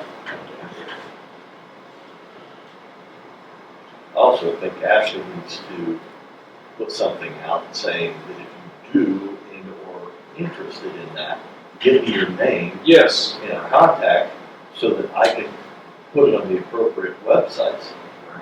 That's why Because if Joe I want us Smith, to get ahead of this. because if Joe Smith wants to rent out his back bedroom, then she needs to have that contact information. And there could be people, just contact her too. Lots of people will call your Chamber of Commerce and ask Yeah. questions. Okay, so the week before, the 16th is on a Tuesday, so do you just want to go like from June the 8th, which is the Monday of the week preceding, to the 11th is on a Saturday, so go to the next Saturday, the 18th? Does that sound good to everybody? Yeah. So, July 18th.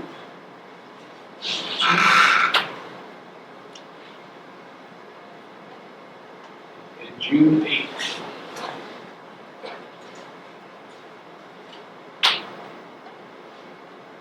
All right, so the general consensus of this board would be to relax any rules for rooming house or renting short-term rentals. Say that your motion is to suspend enforcement of any zoning regulations that prohibit temporary or short-term rentals, including any requirements to have special permits for boarding houses or group rentals. Okay, is everybody in agreement with that statement? I am. Yes. Okay, same here, so all three of us are in general consensus that that would be what we're going to do is relax those rules. All right, perfect.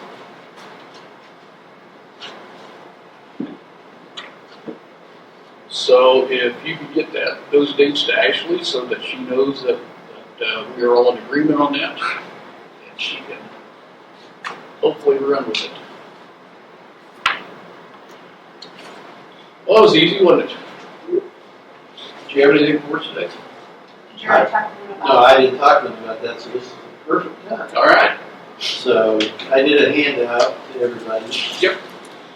And a while back, we had discussion about ag uses, getting permits, and it not being very clear in the regs. And you still, even if you have a new building that's an agricultural building, you still need to get a permit for it.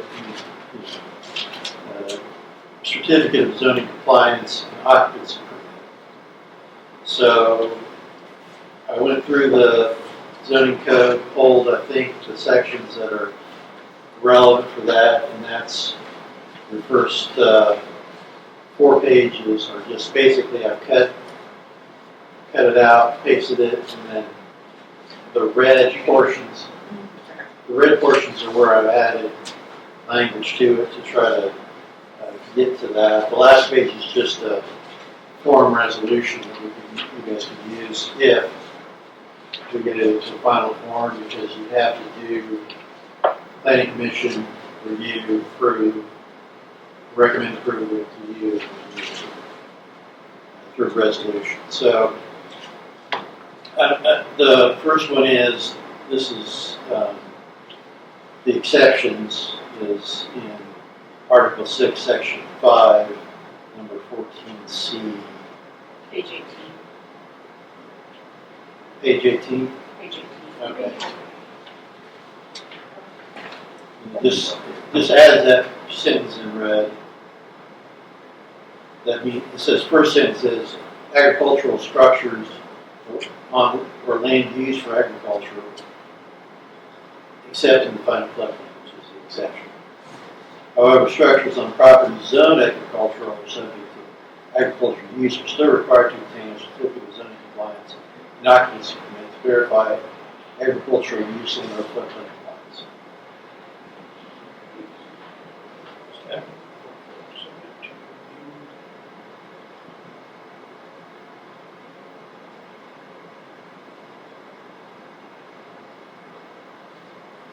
That doesn't read fluent to me. Like I'm reading it wrong. However, structures on property zoned agriculture or subject to and agricultural use. Probably, and not and. It is a property system. Okay, so get rid of and, Well, should be a and instead of or subject to and agricultural use. Okay, all right. because there's two. Or subject to and agricultural use. Okay, that's all right. You can have an agricultural use on a property that's not zoned agricultural. Yes.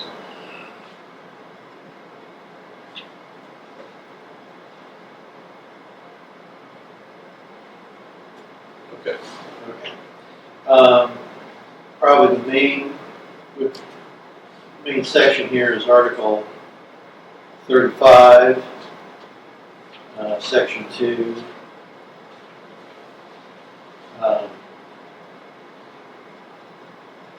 Move the term there from number 1, I think, just to make it clear.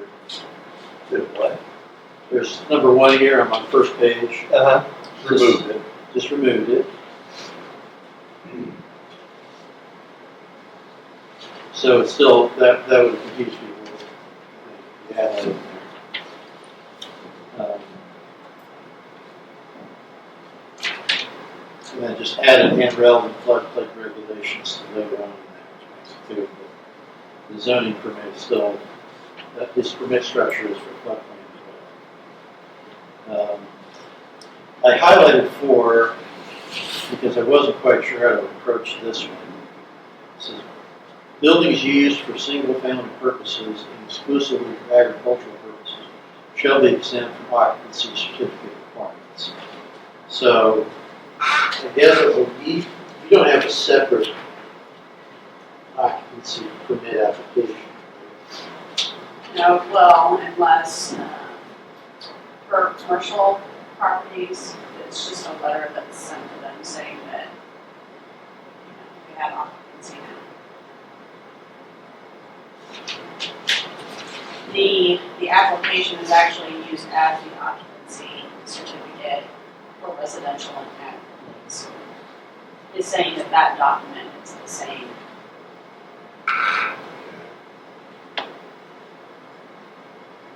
Well, I'm just trying to, so if you have a single-family house, legally compliant with zoning, they don't need to apply for a certificate. Occupancy, They have to apply them for zoning compliance. Okay, that's what I mean. Yeah. You've got actually two separate things. Because you can get zoning compliance, but not an occupancy. right there. But I think our regulations state that that is being used as the occupancy as well, because it's not required to get a separate one.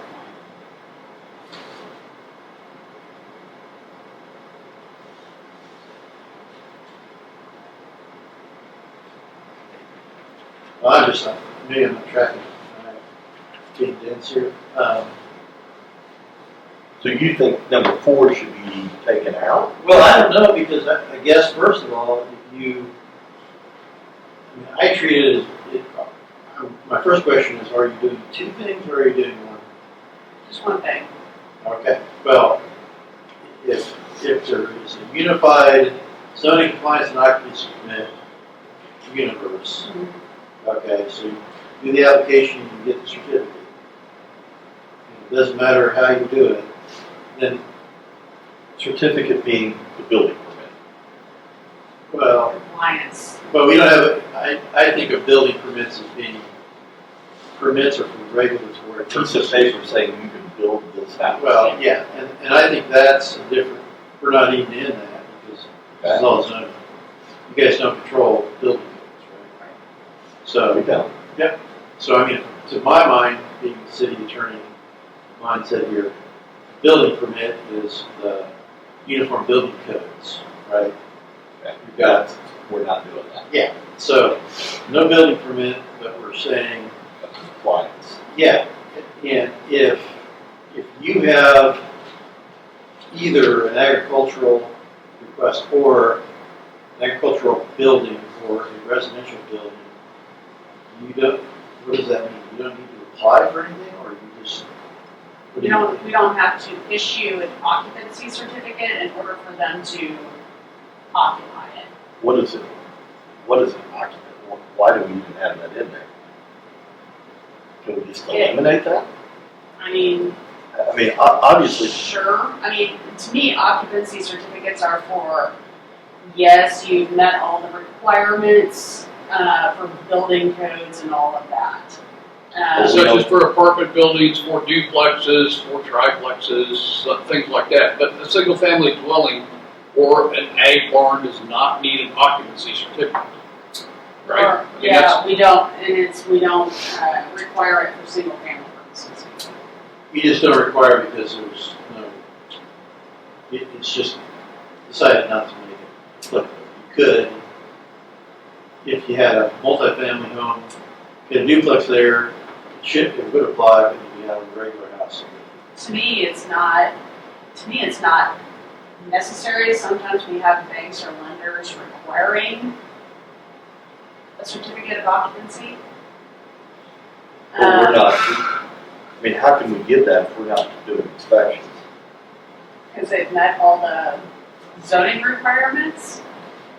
Yeah, well, that's, yeah, that may be the hang up I'm having, is because you really, you would, I treat an occupancy permit as separate to say, but I think almost like a building permit. At the end of the process, you get a building permit to build the house. You still have to get an occupancy, built the house, that doesn't mean that people can live there because you're not And the only way to get the occupancy permit is by somebody inspecting. Yeah. And just so everybody's clear, we are not thinking about doing any kind of inspection. Yeah. Even if we move zoning out of this office, we will not be doing any inspecting. It is to do the same job that we are currently doing right now. I mean, what we do is we go out and measure and take pictures. That is it. Say that a little louder. We go out, we measure the structure, we take front and back pictures of the houses, or front pictures of the building, Okay, so, and add I would so what are you checking when you do that? Setbacks? components. What? Components, setbacks should really be done at the time of the application, so we know that they're gonna build it where they say they're gonna build it. A lot of the setback issues kind of pop up when we have aerial imagery. Okay, well, Right. so you're saying components, like, Siding components, roof component, that kind of thing, like features on the house. okay, so what part of the zoning code as it exists now regulates that? So you would say, you go to a house, Zoning regulations, no. Appraisal side, yes. oh, okay. Well, that's what, the occupancy, and it's a, okay. The occupancy is a police power question, right? You got power to say you can't live in a house that doesn't have central heating, or you can't live in a house that doesn't have water. And we're not doing that. Well, I don't think, there'd probably be some question of nuisances, but no. I mean, so what you're doing, the occupancy permit thing is using that to get your groundwork on your appraisal center, right? So that would be done anyway. Yeah, and I get it. I mean, yeah, apart from the zoning. So that's what I'm saying, the occupancy on the zoning side is irrelevant unless like a lender or a bank needs a letter saying, yes, they can occupy this structure. Okay. Well, and I think what I'm probably getting to here, just for proposing, is that it should be a zoning compliance certificate that's issued. Yeah. And you can put on that all the requirements you want. You don't have to give them one until you've seen the building, right? The instruction, right? I see what you're saying, not issuing And I just compliance. seems to me to be acceptable. Not issuing a So compliance. let's just eliminate that out of our verbiage, out of the language. And if a bank calls and says, I need an occupancy permit, say, we don't do that. We can't give that to you because that's not what, we don't have inspectors. So if you want to hire somebody to go out, let the bank handle that, let your lending institution. We're not gonna inspect it, we're not gonna issue. Then what you're going to do is eliminate section 2 entirely. Because section 2 has to do with the whole thing as occupancy permit. If somebody wants to live with 4 walls and a tar paper roof, Well, I think you would still say the zoning compliance certificate is your check. Just to say, because you're checking compliance with the zoning code. but list what those things are that we're checking. We're checking to make sure it's not in the floodplain, we're checking to make sure it's not within 40 foot of somebody's property line, and anything else. It's not over the square footage, it's Not over the- setbacks are all. Yeah. Yeah. So then list in those, section 2, then Personal eliminate everything to do with an coverage. occupancy permit. yeah, list Yeah. those things that, I think listing them here though, I mean, that could be pretty huge. I mean, each section is gonna have its requirements, like the setbacks and the height and Yeah, well, I could put something in there that would say something effective. Check compliance with all zoning, applicable zoning regulations, but not check for, figure out how to say it. we won't be checking your electrical, we won't be checking your plumbing, we're not gonna be yes. People are freaking out over that, thinking that we're gonna come in and we're gonna hire inspectors and go out and start inspecting stuff. That's not what we're gonna do. So then in section 2, are we going to eliminate anything that says occupancy permit? I would, because we don't, Okay, we that's, we have no way of enforcing it. okay, so what I'm saying is every paragraph in there, every section in here is going to have to Yeah, be changed. Now we're moving, let's do that. Okay, so that's a, Unless it's a commercial type building, but those typically are gonna be inside the city limits. Unless it affects like a nursing home, like it's built out south here. So do we, but there But we again, still we don't go in and We don't. inspect them, we don't do I anything with eliminate that, so completely. we're not going to issue an occupancy certificate for those. I'd eliminate it completely. So in section 2 then, everything that says occupancy permit Yep. needs to be eliminated.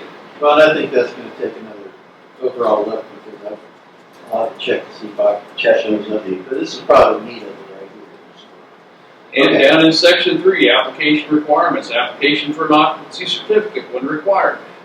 That you're gonna have to go through and everything that says occupancy certificate, get rid of it, if that's what we're gonna do. Yeah, Why don't we upload all these to AI and then just ask it to do it? Just do it. So I can And do a a closed search, system. I can just do a search for You do a search on occupancy that, and- yeah. and I would probably, I feel like I should do that just because this is part of it, so. Don't worry about it. I have this on PDF that I can search terms. Perfect. So I'm not gonna, hopefully not miss. So 4, I would change a lot of that too, so.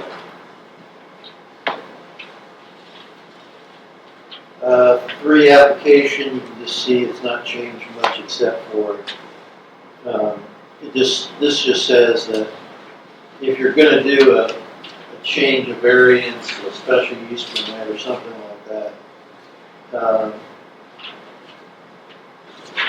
that means again, you still have to do, when you're done, or get the stuff, get that if you don't already.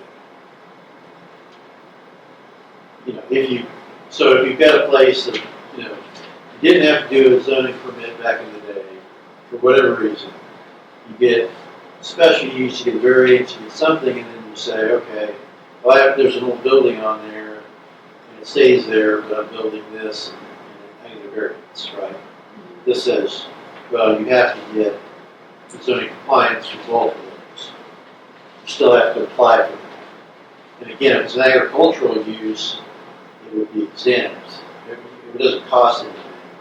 It's just, you're gonna get the information you need to put it in the database at that point.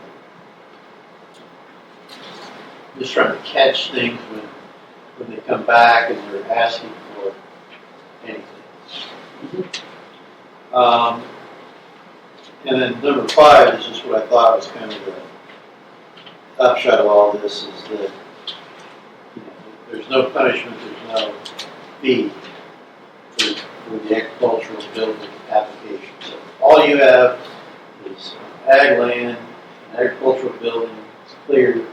You submit that zoning permit application, you don't pay a fee, it gets approved, you're good. Correct. And then 4 is penalty, violation of penalty, and that is the additional paragraph 3. This says there's no fine, imprisonment, or other penalty against the landowner applying for a certificate of zoning completion and occupancy. If the landowner constructed the structure for agricultural use on a property devoted to agricultural use. If it's outside of floodplain. Within 120 days of notice from the zoning administrator. So basically, he finds it, alerts them, they have 120 days to apply for the loan. Kind of like amnesty. And if they don't, then it reverts back to paragraph 1. Yeah. Then that needs to say that in there. Uh, If not, then see paragraph 1.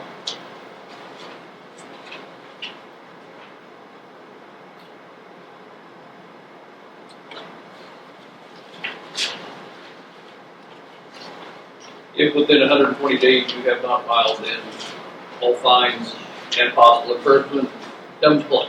And that paragraph 1, should there be the doubling the fine would be doubling the application fee. Because there isn't anything in the regulations, it's on the instructions of the application about doubling the fine. or Yes. Doubling the fee. If it's not in the regs, but just on the application, yes, it should be.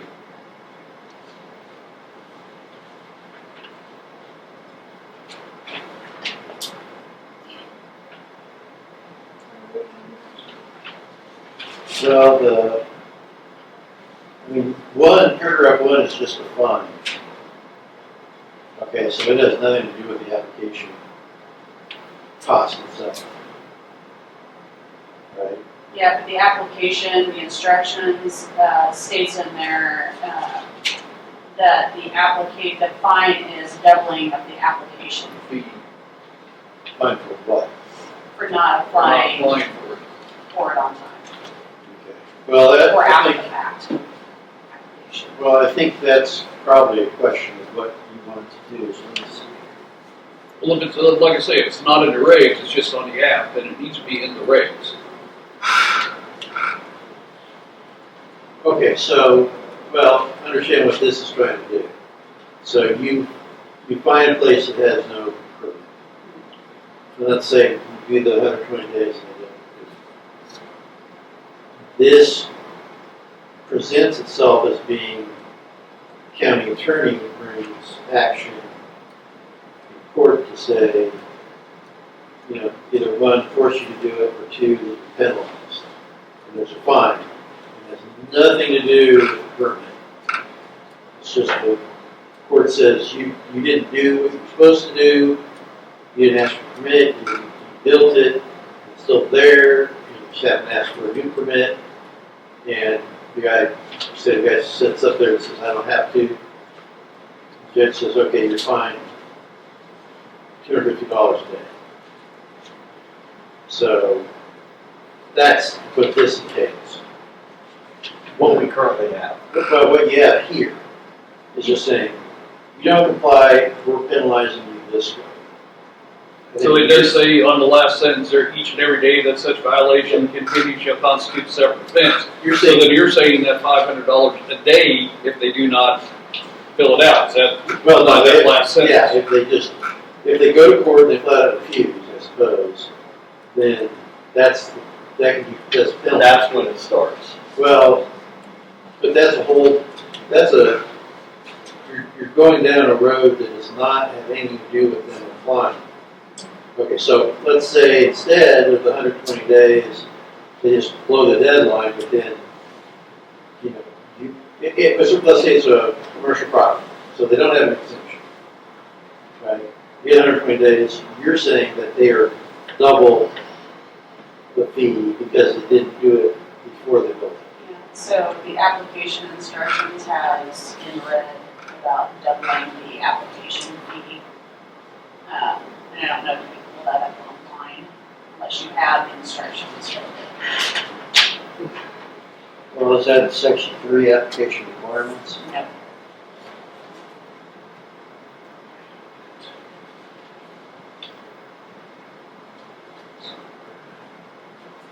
It says, fees, any application for zoning permit, including an occupancy, shall be accompanied by a fee that shall be officially specified by resolution from time to time by the governing body. So that could be in that resolution. You could say late submitted application. Double. So that wouldn't though apply to ag, 'cause at one point, you all wanted me to change the ag penalty if they didn't apply to double. So there is Yeah, that's some the language problem. in there I guess. about Yeah, doubling that's maybe the ag. question here is that in a normal course, up front, the guy's building a building, an agricultural building, he applies one time for the permit, it's approved. He doesn't have any fee associated with That's why we said there should be some kind of a fee, a violation fee for that. it. Okay, Yeah, so so what about the thing, so you're saying when he doesn't apply, but we don't prosecute him for that, but he does later, he should pay. Okay. Right, so I'm building an ag-related building and I don't get a permit and I get a call from the office, oh, okay, if you don't fill it out, we're going to double the fee and then prosecute you. And you're saying no? Well, I'm saying that There has to be, because otherwise nobody would ever fill them out. well, I mean, I think if you're saying, I assume if I'm gonna prosecute you, and I've got a slam bang winner, then I'm gonna get the penalty through the fine. I mean, I'm gonna say to the judge, he's been non-compliant for whatever, and I want $250 fine and $250 a day until he applies and gets full out. And it's not technically double jeopardy, but, I mean, that's the question is, then you can, if you say, it makes sense to me to say, if you apply, if we catch you and you apply after the fact, then that agricultural exemption doesn't apply. Right? You just have to pay a fee if you're caught. Okay. No, Fines and fees. Yeah. So fine is in section 4. Yeah. The fee is then on 5. Yeah. And you exempt it in the normal course, the agricultural use fee. Normally. Normal. And so this is a question to me of, if they come in late, but they're all, they're sorry, do they still get the 0? So in the case of the people who didn't, if we said if they'll come in and get it filled out, we would waive that. Yeah. But if they didn't meet the deadline, then it was going to double, and they still had to fill it out. Yeah. And so at that point in time, then it has to become a fine, not a fee. Otherwise, they'll sit there and thumb their nose at you and say, we don't have to fill it out, and that's going to happen anyway. Yeah, Or a fee and not a fine, and those are, see, I'm They confused don't do about which one. Okay, well, I'm just I would trying to do. independently, because it seems to me that I'm always separating out prosecution from just trying to get them in the door, right? What gets them in the door? Well, yeah, and I'd say, if you say, if the regime is, we find out about it, we give you notice, and 120 days passes and you haven't done it, then you suddenly come to your senses, then you have it's double the fee to apply. If they come in within that 120 days, It's free, everybody's good. Right. After that, At the end of the day, all we're trying to get people to do is give us the information so that we can appraise it and tax everybody equally like we do across this county. Yes. okay, well, that makes sense. That's That the is goal. great, that makes We're sense. not, we don't want to, we're not looking to make money on fines and fees and all this kind of stuff. We just want the information provided. If you're willing to follow the rules, you can come in and do it and verify that it is ag-related. There is no fee. But if you build it and you're caught with it via the information that we use to find these types of things, then you have a period of time where you can come in and you can apply, fill it out, and there's no fee. But if you just flat resist, like we had one individual, okay, there's got to be some teeth behind it, or nobody in this county will use a building compliance application, and we'll have a train wreck.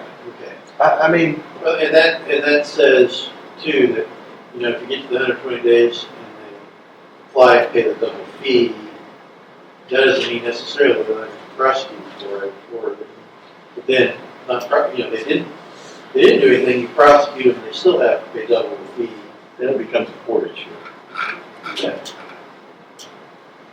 I mean, I'm trying to keep the tracks a little bit separated because I think that makes sense.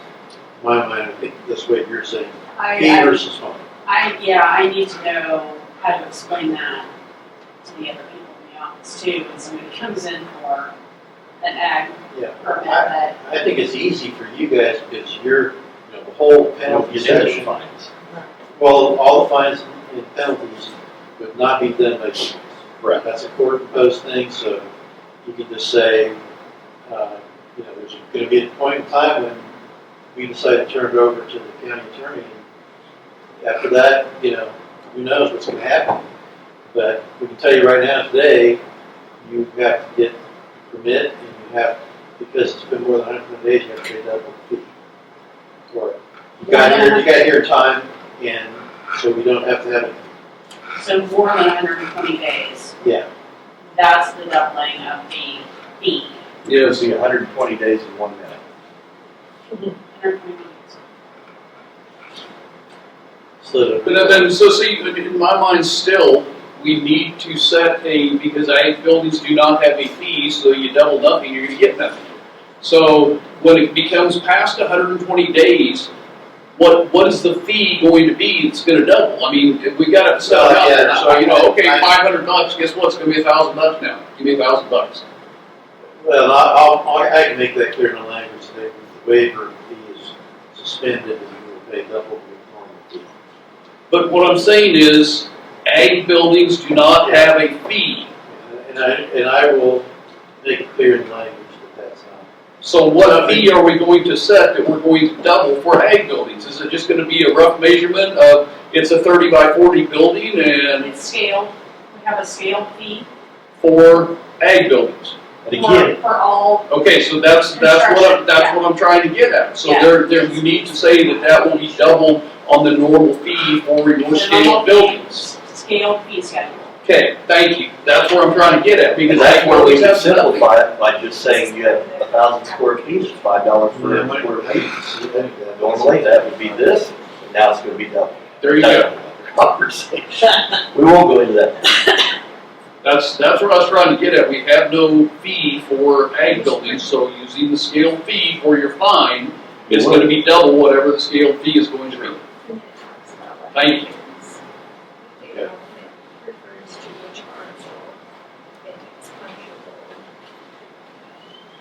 Well, I think there's this. So just so I understand, once these are written, are you planning on running them past anybody else? Yeah, I'd like just the opportunity for our zoning and planning board That's already in this, but you've have got a chance to read it. Yeah, what we do is we get this to some form where you're happy with it, just like we did the solar. We would send it then to the planning commission. They would have a public hearing according to the statute. They would produce these and then, do whatever. They can change them, take public comment, and then they send them back up here with either approved or whatever you guys have. So it's just like any other zoning change, because it's a general zoning change, and not a specific property. The only difference is you don't give notice to adjoining property. Just in general, notice to the public.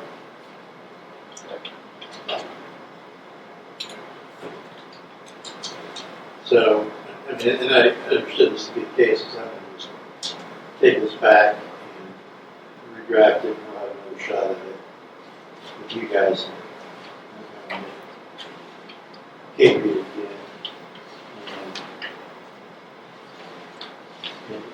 Either it'll be good enough or we'll get them for the planning commission act. Kate, I have a question. Why did you have overtime on payroll? What did I? You or Jamie? I mean, have you done that before? This time of year? Yeah, probably. Last year I did. Did, okay. So you watched the budget then? Yeah, oh yeah. Okay, No, I get it.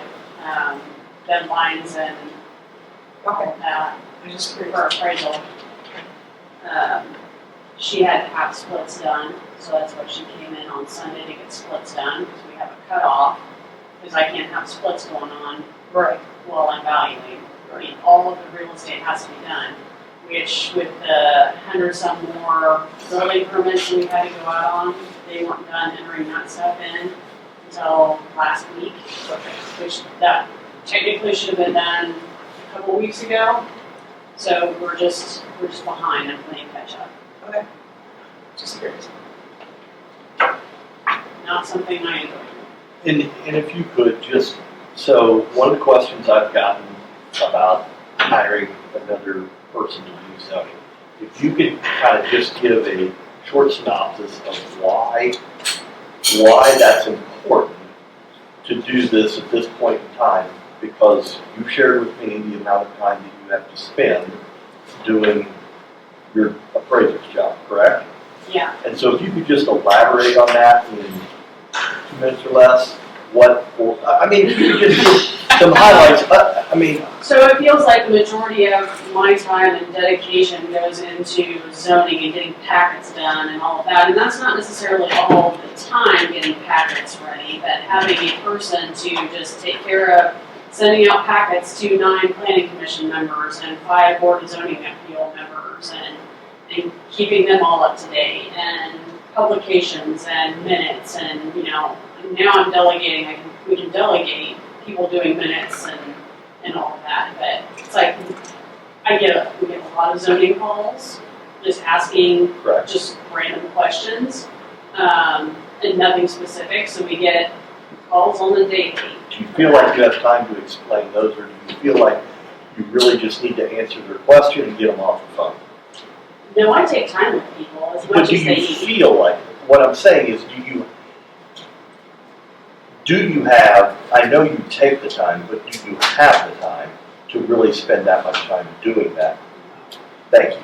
That was where I was trying to get.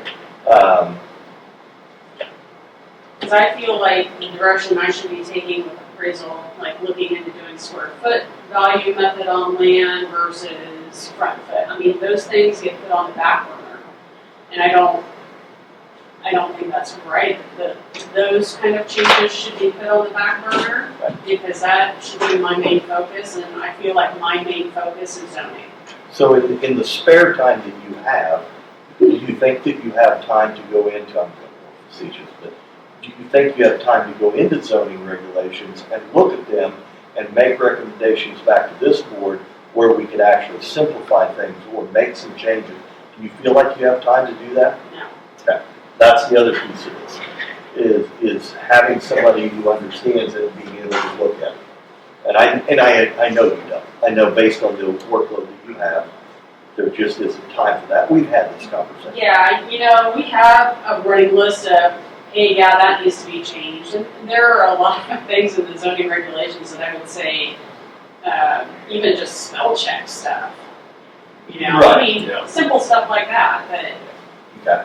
And I would like to make a point too that years and years and years ago, that the 2 offices were separated. They worked together. And the other office had 2 or 3 people working in it too. So, 2 that I know of, I'm sure at some point there may have been more, but I know of 2 in 2010. It's not a new thing. Right. So, Thank you. I appreciate you elaborating. I appreciate you coming down. Yep. Anything else? Everything's clear as mud now, right? This deal here, it just says it's ownership. Wanting to bring in a single guy or a daughter to take care of the mother. Okay. That's, Okay. Is that helpful? All right, thank you. Thank you. Thank you. I'll talk to you later. okay. All right, you got anything else for us? Probably just more, not much, but a status on tax sale. The order was approved for distribution. So the money that is in the court treasury will go to the county treasurer. And those taxes will be paid in, so those are satisfied.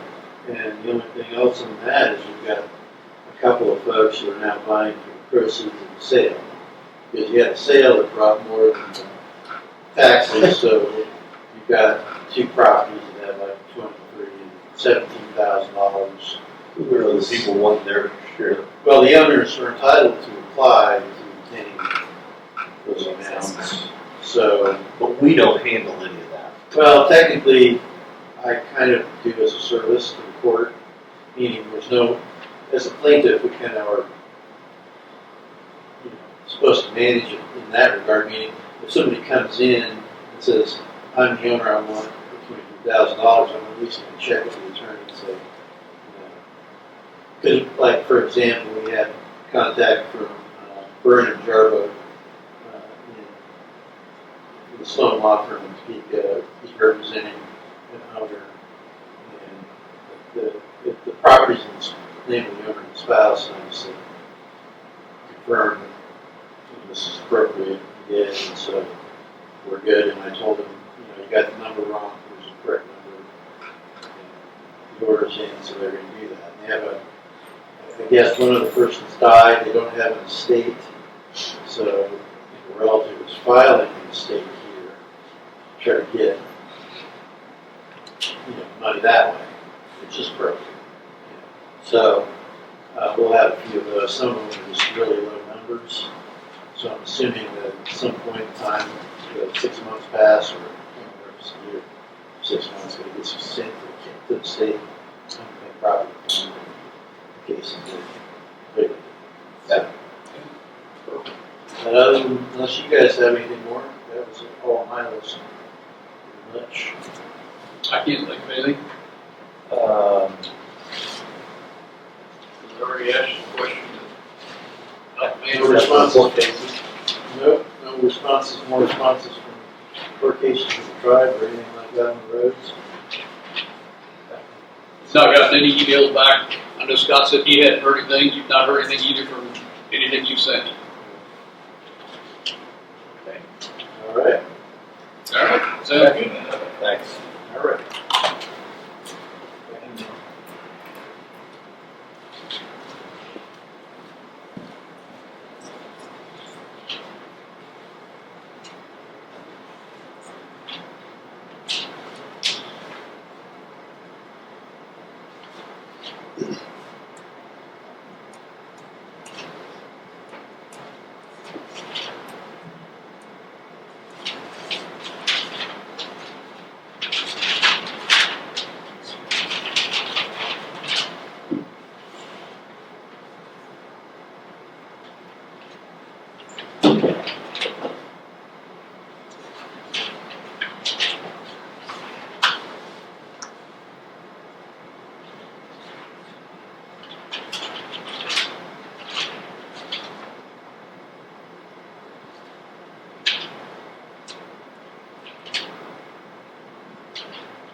No. I heard a comment back there, two people talking, saying that he didn't like to be a regulator. He what? That he didn't like to be a regulator. As far as I know, he does. I mean, I didn't know. Yeah, if you I guys- talked to him several this- times. Yeah, you guys. He made the choice, yeah, he made the choice. He made the choice to go over there. Well, I just heard two people in conversation back there saying that he didn't like to be a regulator. When he hired in, he wanted to be a truck driver. And I don't know why he made the choice. That's why I Nobody's was gonna just- force him to. I was just curious, it's like, but I mean, unless he just wanted to make more money, that's the only way he was gonna make more money, is to go to a place.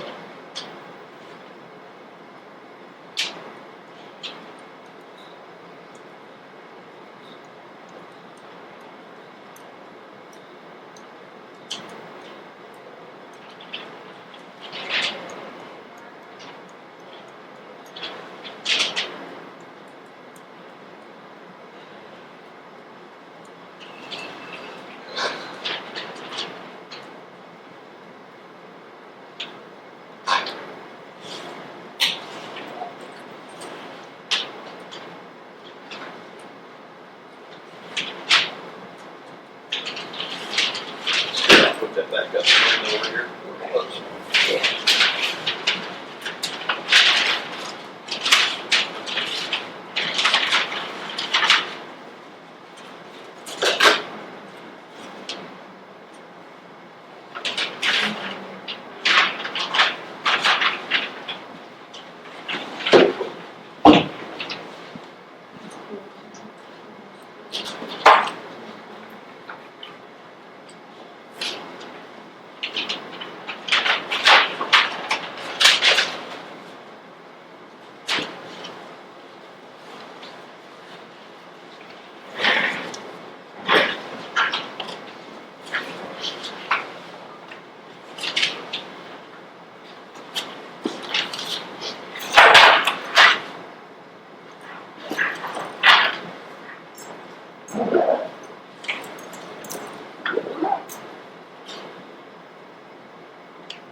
Stay warm, everybody. All right, see you later, thank you. Did you read my payment report? I did. Did you read in there that one of the things they're thinking about doing is capping at 3 or 4% every year, allowing budgets to increase by a rate of new growth requiring a public vote? I mean, how expensive would that be? You'd never get another increase. No. Whose idea was that?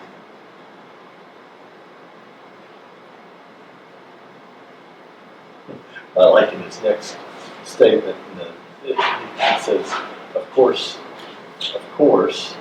another way to reduce local property taxes would be the state help How are you? pay for some of the 18 mandated services. I did. How are you all? Cold enough for you? Right. You're out walking in it? Oh yeah, every day. Saturday was the worst. So I have to. Hey Mark, give me a jingle, would you? When you get Yeah, a chance? I will do that. I've got your stuff in the works. Yeah, excellent, thank you. It's in the works. Yep.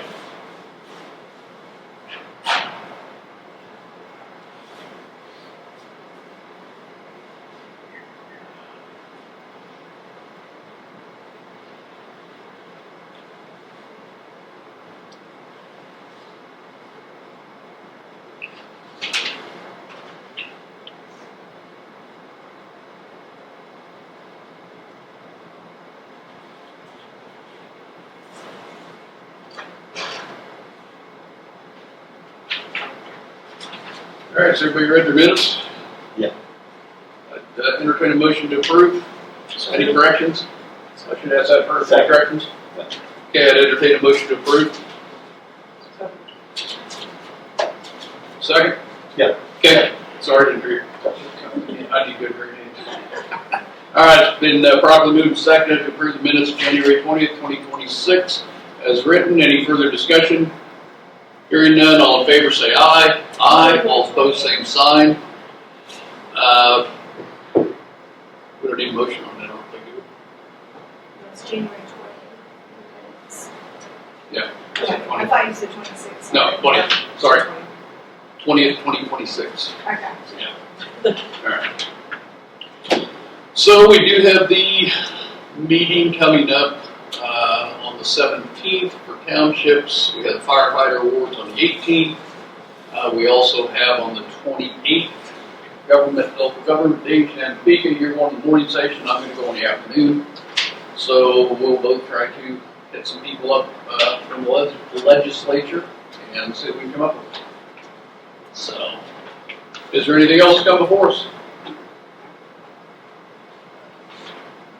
We still haven't gotten anything out of Kate on pros and cons of zoning administrator. We haven't had any more conversation about that.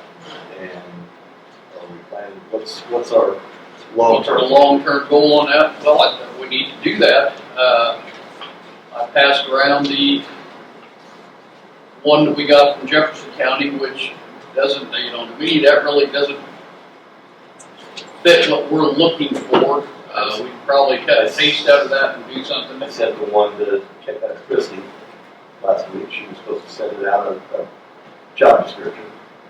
Did you get it? No, I haven't gotten it.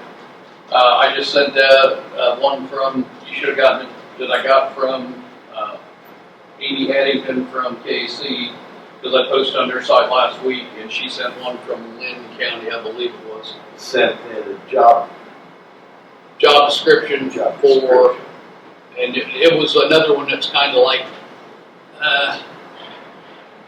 it's got all kinds of different.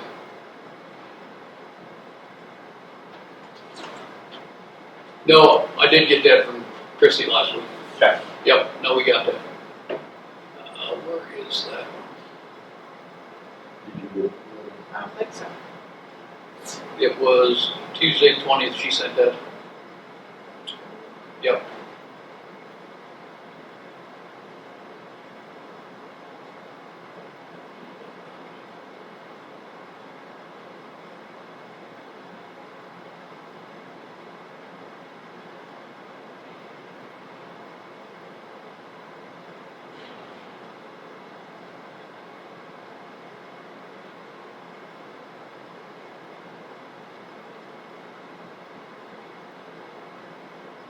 I don't see it. We'll move on to Christie and Tara send out. You did forward it on? Oh, here it is, okay. I do have it, Okay. sorry. Yeah, there's for Lynn County. But it's a planning and zoning director and code enforcement sanitation officer. So there again, we'd have to cut and paste what we would Correct. Yeah. need out of there.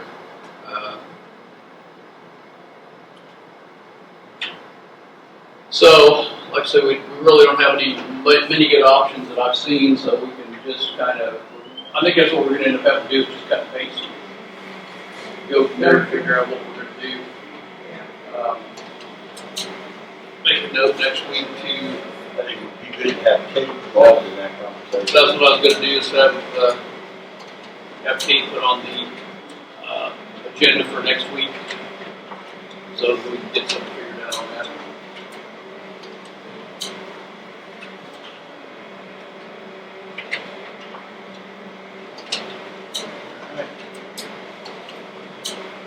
Do you have anything else?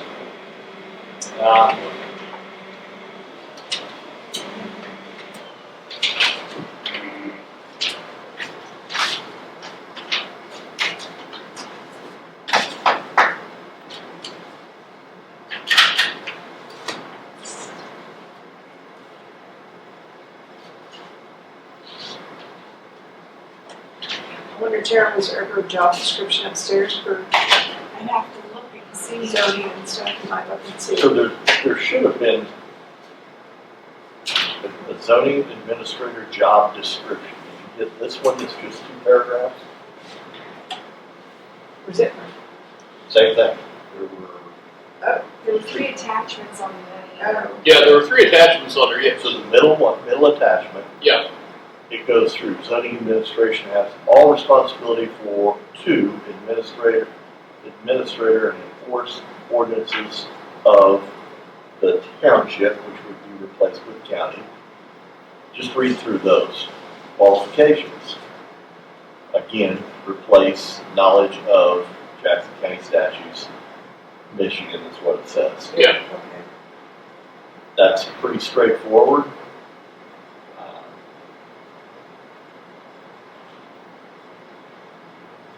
Surely we have, does Mary have anything? I think she just asked us, did we have a job description in Yeah, our records? I bet there's one upstairs somewhere. I think we just look at those. Advises on the use of related to zoning administration. Yeah. It's pretty Yeah, this basic. one's pretty simple.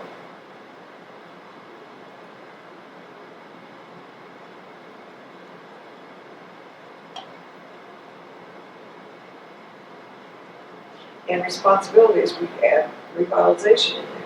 Correct. Instead of board of trustees, it would be replaced with board of county commissioners. Yep. I don't think it needs to be overdone. Right. So.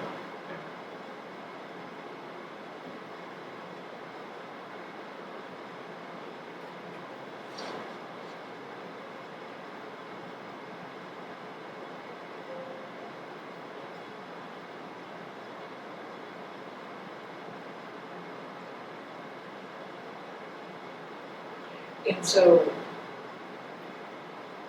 you know, you take an employee from that office, do you just,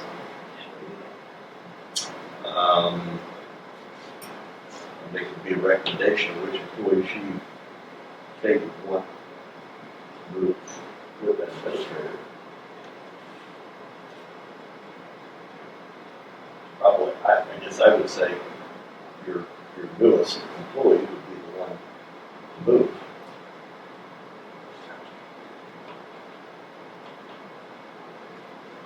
To me, that'd be the recommendation of Kate, and then whoever we hire for the lead administrator. We'll probably have to get together and look at it, talk and see. That'll be my recommendation anyway. So. All right. Anything else before us?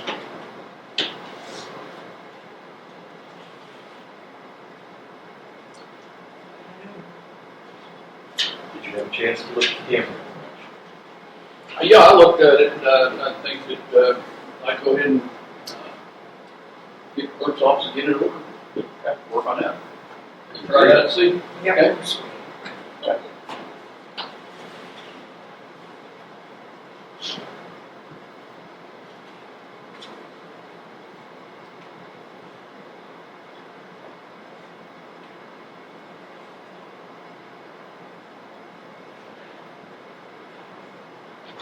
All right, if there's nothing else to come before us, Dad, entertain a motion to adjourn. Move. second. Probably moved and seconded, we adjourn this meeting. Any further discussion? Hearing none, all in favor say aye. Aye. All opposed, same sign. Motion carried.